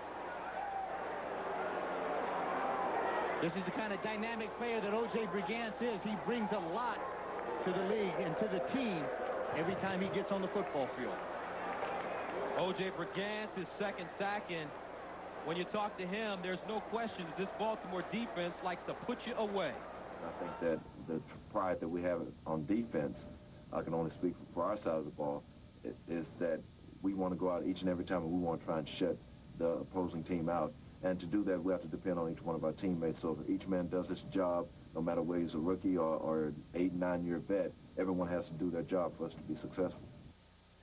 O.J. Brigance gives Baltimore now a 33-8 lead, and coming into this game, we had the feeling that it would be a lot more competitive than it is today. I really thought it was going to be. I thought that this Birmingham team had really started to mature over those 4 games, and Matt Dunnigan, just trying to get away from the relentless pursuit of a guy like O.J. Brigance, gets his ankles and feet taken right out from under him. And, you know, I've had a chance to know O.J. over the years when he was playing with the BC Lions as a rookie. Very dominant there. Just a great fellow with a great smile. Very much involved in the community and athletes in action. And just a terrific addition to any team anywhere. Stallions receive the football at the 35. Hand off to Pringle. Pringle continues to fight ahead, gets up to the 37, and that's another rule I think we need to explain for our viewers, the ability for the team to just accept the ball instead of there being a punt or a kick attempt. At that time that the receiving team does have the option of being able to scrimmage the ball from the 35-yard line. Mike Pringle, 21 carries, 128 yards. He came into the game leading the CFL in rushing with 412 yards, averaging 5.6 yards per carry. Last year, Pringle set a rushing record with 1,972 yards, led the league in all-purpose yardage with over 3,000, all CFL, all East Division, and the most outstanding player in the East. Guts, he broke a record that was held by a Calgary Stampeder, a running back by the name of Willie Burden, who played at North Carolina State for a lot of years. As a matter of fact, back when I played high school and college, I played against Willie Burden in both high school and against, he played at Enloe High School in Raleigh, North Carolina, played at North Carolina State. Then he comes up and plays for Calgary, and after a while, I thought, I got tired of chasing and tackling Willie after a while, because Willie's so daggone fast. The view that I was seeing most of the time wasn't all that pleasant. Mike Pringle out of Cal State Fullerton, and when he was at Fullerton, he led the nation in all-purpose yardage, and there's no surprise that he's doing it here in the CFL. Here's Jones passing on first down, intended for B.K. Williams. Eddie Davis there defensively for Birmingham. And Jones pays the price after he lets that one go.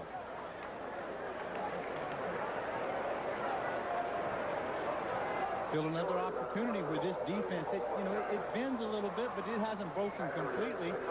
Just some big mistakes, so you have an opportunity to get the ball back into Matt Dunnigan's hands, but I think slowly but surely you can see some of the confidence that's getting lost out there, and the guys are just going through the motion for the Birmingham Barracudas. And this will go down as another big punt for Josh Miller as Delius Morris pounces on it, gets up to the 20. Miller led the CFL in punting last season. is averaging 51.3 yards per punt today, has a long of 70 yards. They should get a no yards penalty against Baltimore, and that should move it up 15 yards from the spot. So Tracy Ham was warming back up on the sidelines, but I guess in this situation, no yards, 5 yards penalty, number 25, first down. There's really no reason for him to go back in the game, and they're going to stick with Sean Jones for the remainder. And there's 7:22 left. We'll have more from Birmingham after this. The all-wheel drive Subaru Legacy can make driving in the most difficult conditions look easy. And right now, during Subaru Save on Safety Days, we've made the financing easy too, with 3 great offers on every new Legacy in stock. Choose from up to $1,250 cash back on purchases, 1.9% APR, or a $199 a month lease. It's just that easy, and it's just for a limited time. So see your Subaru dealer today.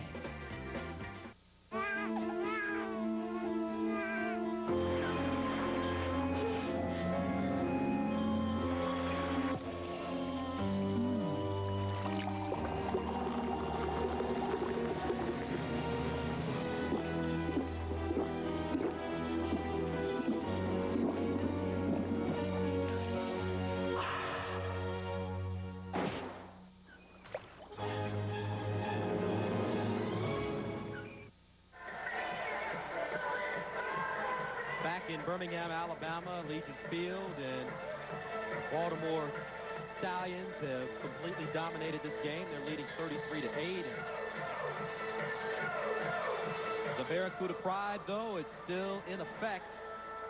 This guy refuses to give up as he proudly waves the Barracuda flag in the stands, and he's up there pretty high. Well, he feels about like Matt Dunnigan. He feels like you may be in a gang fight. You may be the only one in your gang out there because it's tough out there. I mean, Matt's had a tough day of it. The whole Birmingham team has, but it's been complicated by the fact that this Baltimore team has forced them into some situations that they didn't want to go. And good, solid defense with people on offense that take full time and they make things happen when they get an opportunity to. Donegan going long ball again, intended for Grant, and it's knocked away. Jason Phillips,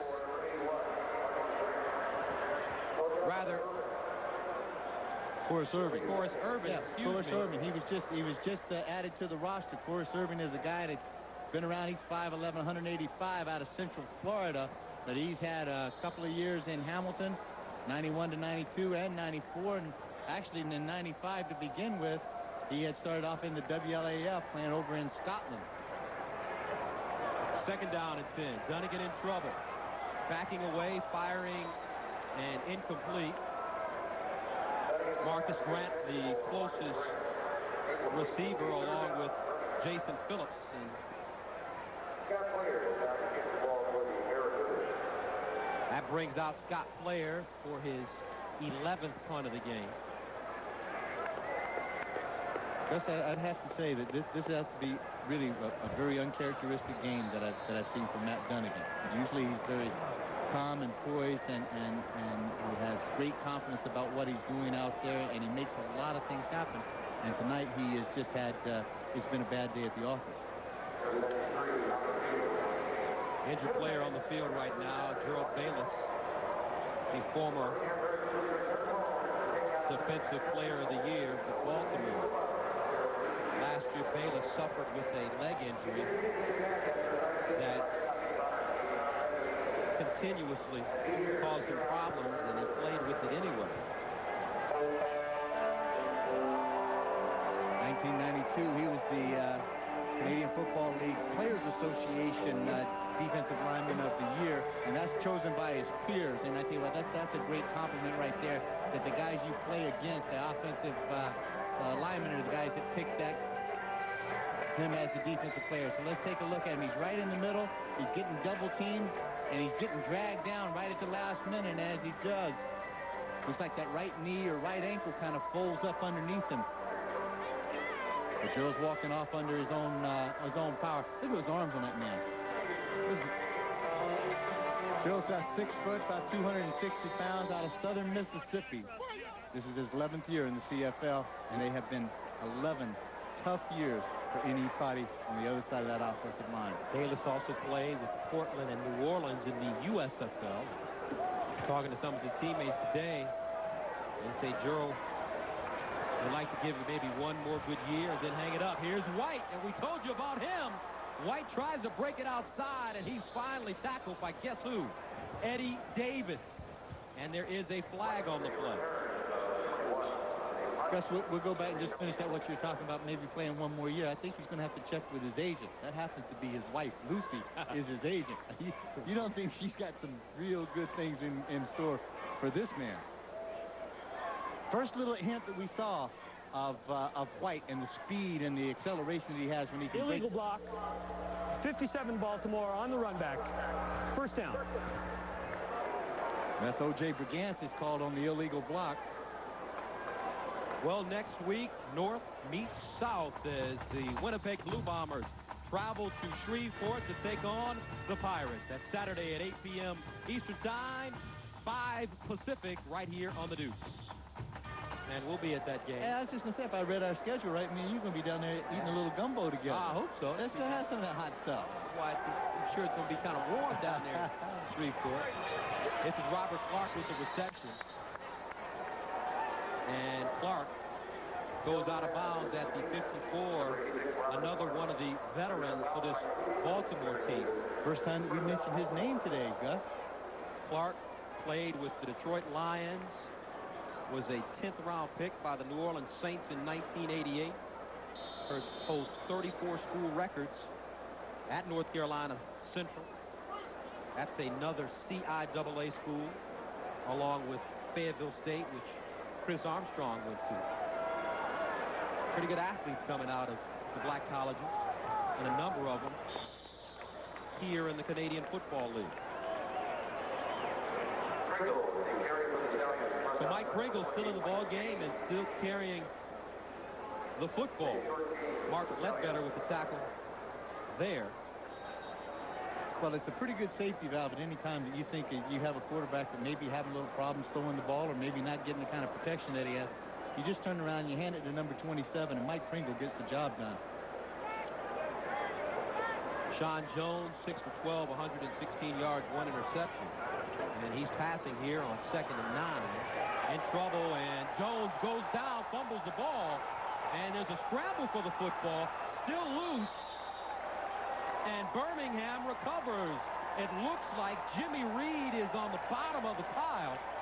Barracudas refusing to just lay down and die in the waning moments of this football game. Take a look. Sean Jones just kind of feels the heat. And that's Gans that comes in there from behind. I'm sorry, that's not Gans. That's Mike James that comes in from behind, strips the ball loose. Nobody can get a handle on this ball. And all of a sudden, the last guy is going to jump in there. That's because the ref, the Zebra's going to get down in there and see if he can struggle away with it a bit. Jimmy Reed, his first fumble recovery of the season. He's also had a real good game from his middle linebacker spot and also on special teams. He has a cousin, a well-known NFL player by the name of Greg Lloyd, who's a linebacker with the Pittsburgh Steelers. All-pro. He comes by it pretty honestly in that family. Dunnigan throwing downfield again, and this will be an incomplete pass. Lester Smith close to the football for Baltimore. And as you alluded to throughout this entire broadcast, Danny, he's not showing the patience that we've seen of him, from him in the past. I'm not sure why maybe any of the coaches, whether either Jack Pardee or John Jenkins or somebody, isn't bringing him over there and saying, listen, it's not there. Don't force it. We got to take it somewhere else. There's something else got to be open. If these guys are playing that good on the deep ball, there's got to be something intermediate that we can make happen. Dunnigan in trouble. Being chased, he fumbles the football. It's a scramble recovered by Birmingham.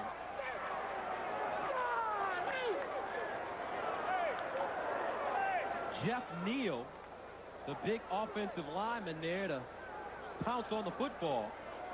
Rookie out of Howard Payne, but Matt Dunnigan just got crunched. This is Grant Carter, left defensive tackle, knocking the ball free. Big scramble down there, but I think with the number of years that Matt Dunnigan has been around this league, he's got to know when he feels that heat coming off of that shoulder of his, and he can feel the guy reaching out to grab his cloth. All he's got to do is be able to tuck that ball away, put it underneath his hands, and eat it, and take the sack, and then set it up. You may have to punt it away. Here's Claire, delivers another great punt. Wright backs up inside the 30. Wright still on his feet. And he goes out of bounds at the 45, make it the 46. 33-8, 3:43 remaining in the fourth quarter. The newest way you can cure athlete's foot is the way doctors cure it. With the same ingredient they've prescribed millions of times. It's new prescription strength Desonex. Nothing cures athlete's foot better. New prescription strength Desonex, the doctor's cure.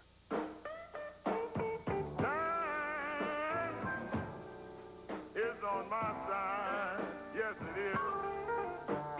Time is on my side. At 5:01, work time ends and Miller time begins. Because nothing finishes a day like a beer that always finishes smooth. Miller High Life, your time, yes, Miller time. Every morning I wake up starving. Must feel that dreaming. So I go to Burger King for a croissant sandwich with ham, egg, and cheese, plus hash browns and coffee, all for just $1.99. $1.99? I must still be dreaming. Breakfast at Burger King.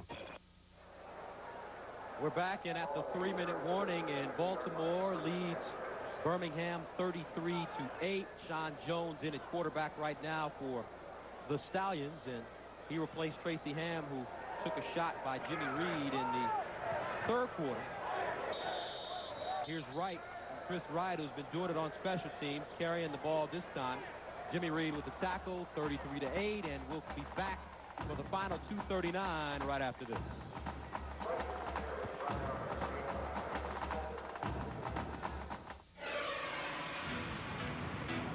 The Canadian Football League 1995 Facts, Figures, and Records book. It's your source for the landmark play, the vital stats, the award-winning players, the complete rules, and the outstanding performances, all the way to the Grey Cup. To order your copy, call 1-800-626-4330. You know, Linda's been my barber. Stylist for years. Months. And a while back, she told me. Stop squirming. No. She said I should do something about my flakes. I said, get a new barber? She said, get new Head & Shoulders. I said, you're serious? She said, yeah. Now it has Micro D, which fights flakes better without stripping your hair of the oils it needs. So my hair feels... No flakes. And I owe it all to my stylist. New Head & Shoulders, because great hair can't have flakes. The CFL on ESPN2 has been brought to you by Coors Light. Ship cold to bring you all that's great about the Rockies. Tap the Rockies with Coors Light. The fans dancing to little village people here at Legion Field. Having a good time regardless of the score.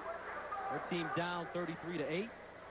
I think so. There'll be a lot, but as knowledgeable people these are about football around here, they have a lot to do with the score. They know what it means, what it's like to win around in this area, and it becomes a religion when you get down here. It was amazing yesterday when we walked into the stadium, Gus, the heritage and the history that's in this stadium. It's just an incredible feeling.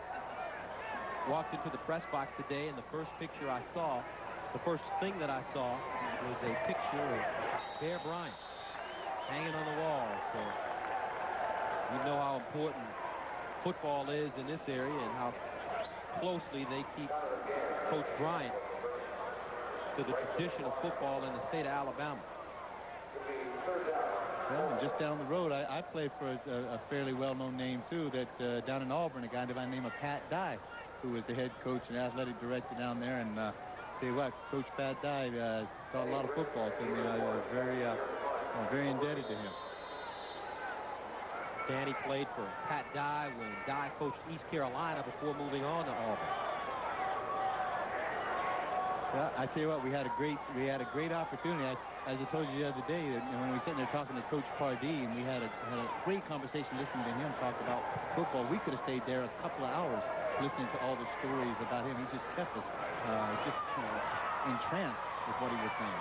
Eddie Britton trying to make something out of nothing, and he finally goes down at his own 4. 2-yard return for Britton. Haven't called his name very often this evening.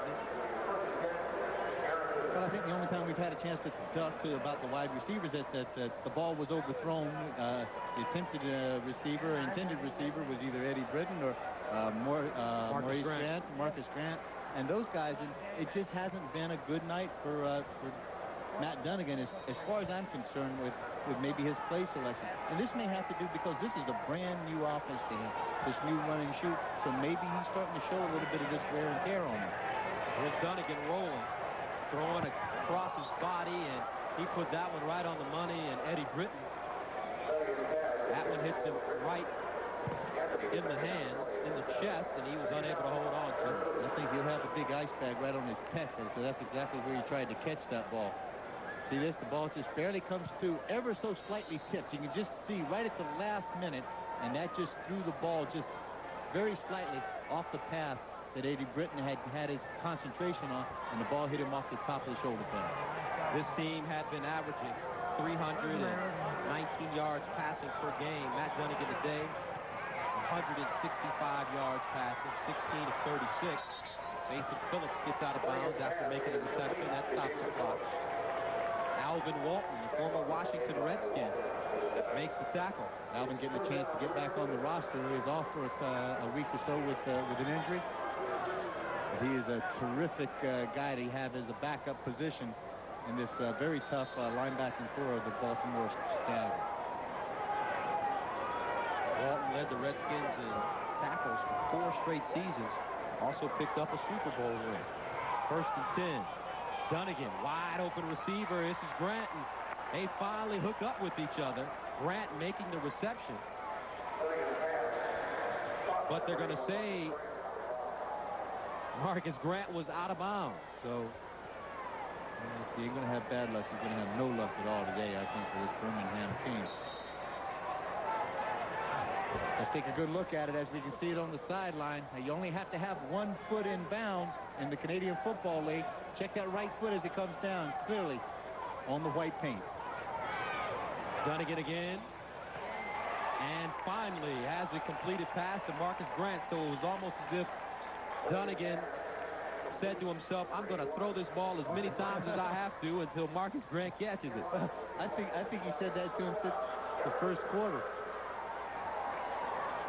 Well, coming up next, don't forget to stay with us here on ESPN2. The DeMaurier Limited Open will be following CFL football. Tonight's semifinal match features Thomas Inkvis and second-seeded Pete Sampras.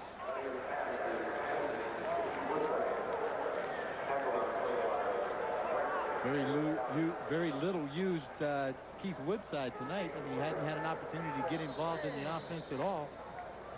Baltimore very contented, play a bit of a prevent defense, sit back there, force Matt Dunnigan in this offense to throw everything up in front of him, 47 seconds and counting down, and then they just react and make the tackle. Dunnigan fumbles the ball, picks it up, and lets it fly again, and he throws an interception. This ball intercepted by Courtney Griffin. Griffin running up the far sidelines, ducks down at the 40 and gets down to the Birmingham 35. Courtney Griffin, his first interception of the season.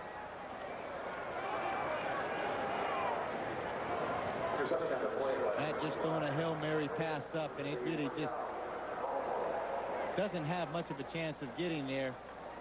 A couple of defenders right in the area. Courtney Griffin, they got the start today as a 6th defensive back, goes up to the highest point, picks it up. Griffin makes a good return on it. Griffin with a 55-yard return. So Baltimore with 25 seconds remaining will have the ball on the Birmingham 37, and they keep it on the ground. Running the football, Robert Drummond, who has seen limited action today. Now, this Baltimore offense is thick in depth of running back. They have Pringle, they have Chris Wright, they have Drummond that can carry the mail. And like I said, this Drummond is a legit 4-4 guy. Looks like an injured player on the field right now. Pordanish may have taken a helmet in his back, but the big fella gets on up. Now, as Drummond went through the line, he just actually cut his ankle or his knee out on his own player. Now, take a look at this. As he goes down, the helmet's starting to drop down.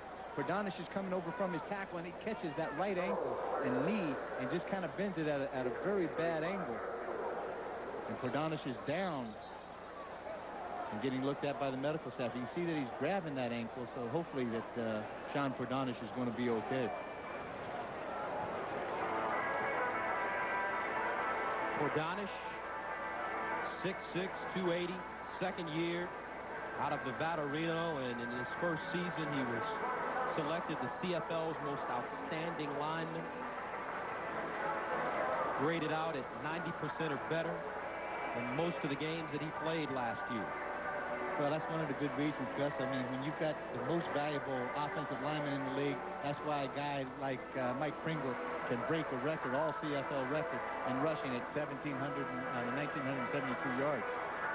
Ironically, though, when you have a guy that's been as successful as Pordanish has been in his career, and his career is just really getting off the ground, coming up with 3 holding penalties today, that's definitely going to be something that the defensive line coach can go back in this week's practice, can get on him a little bit about some things. Well, I think so. I mean, you got to face it. This is a young player. This is only his second year. I mean, he was able to set such a precedent last year as a first-year player, being the MVP offensive lineman in this league. But now, I mean, he's still in the learning process, and he's a young fella. I mean, Pordanish is only 24 years old. Marty Long, the defensive line coach, will certainly have something to talk to Shar about. Well, not as much as Charlie Carpenter, the offensive line coach. I have a few things to say about him. And Carlos Huerta, 35-yard field goal. And that will be the end of your ball game with Huerta delivering. He goes for 4 for 4 on the day, and your final score 36-8. Baltimore improves to 4-1. Big rushing performance by Pringle, 129 yards, 2 touchdowns from Chris Armstrong. For Danny Kepley, I'm Gus Johnson, and so long for Birmingham. We'll see you next week in Shreveport.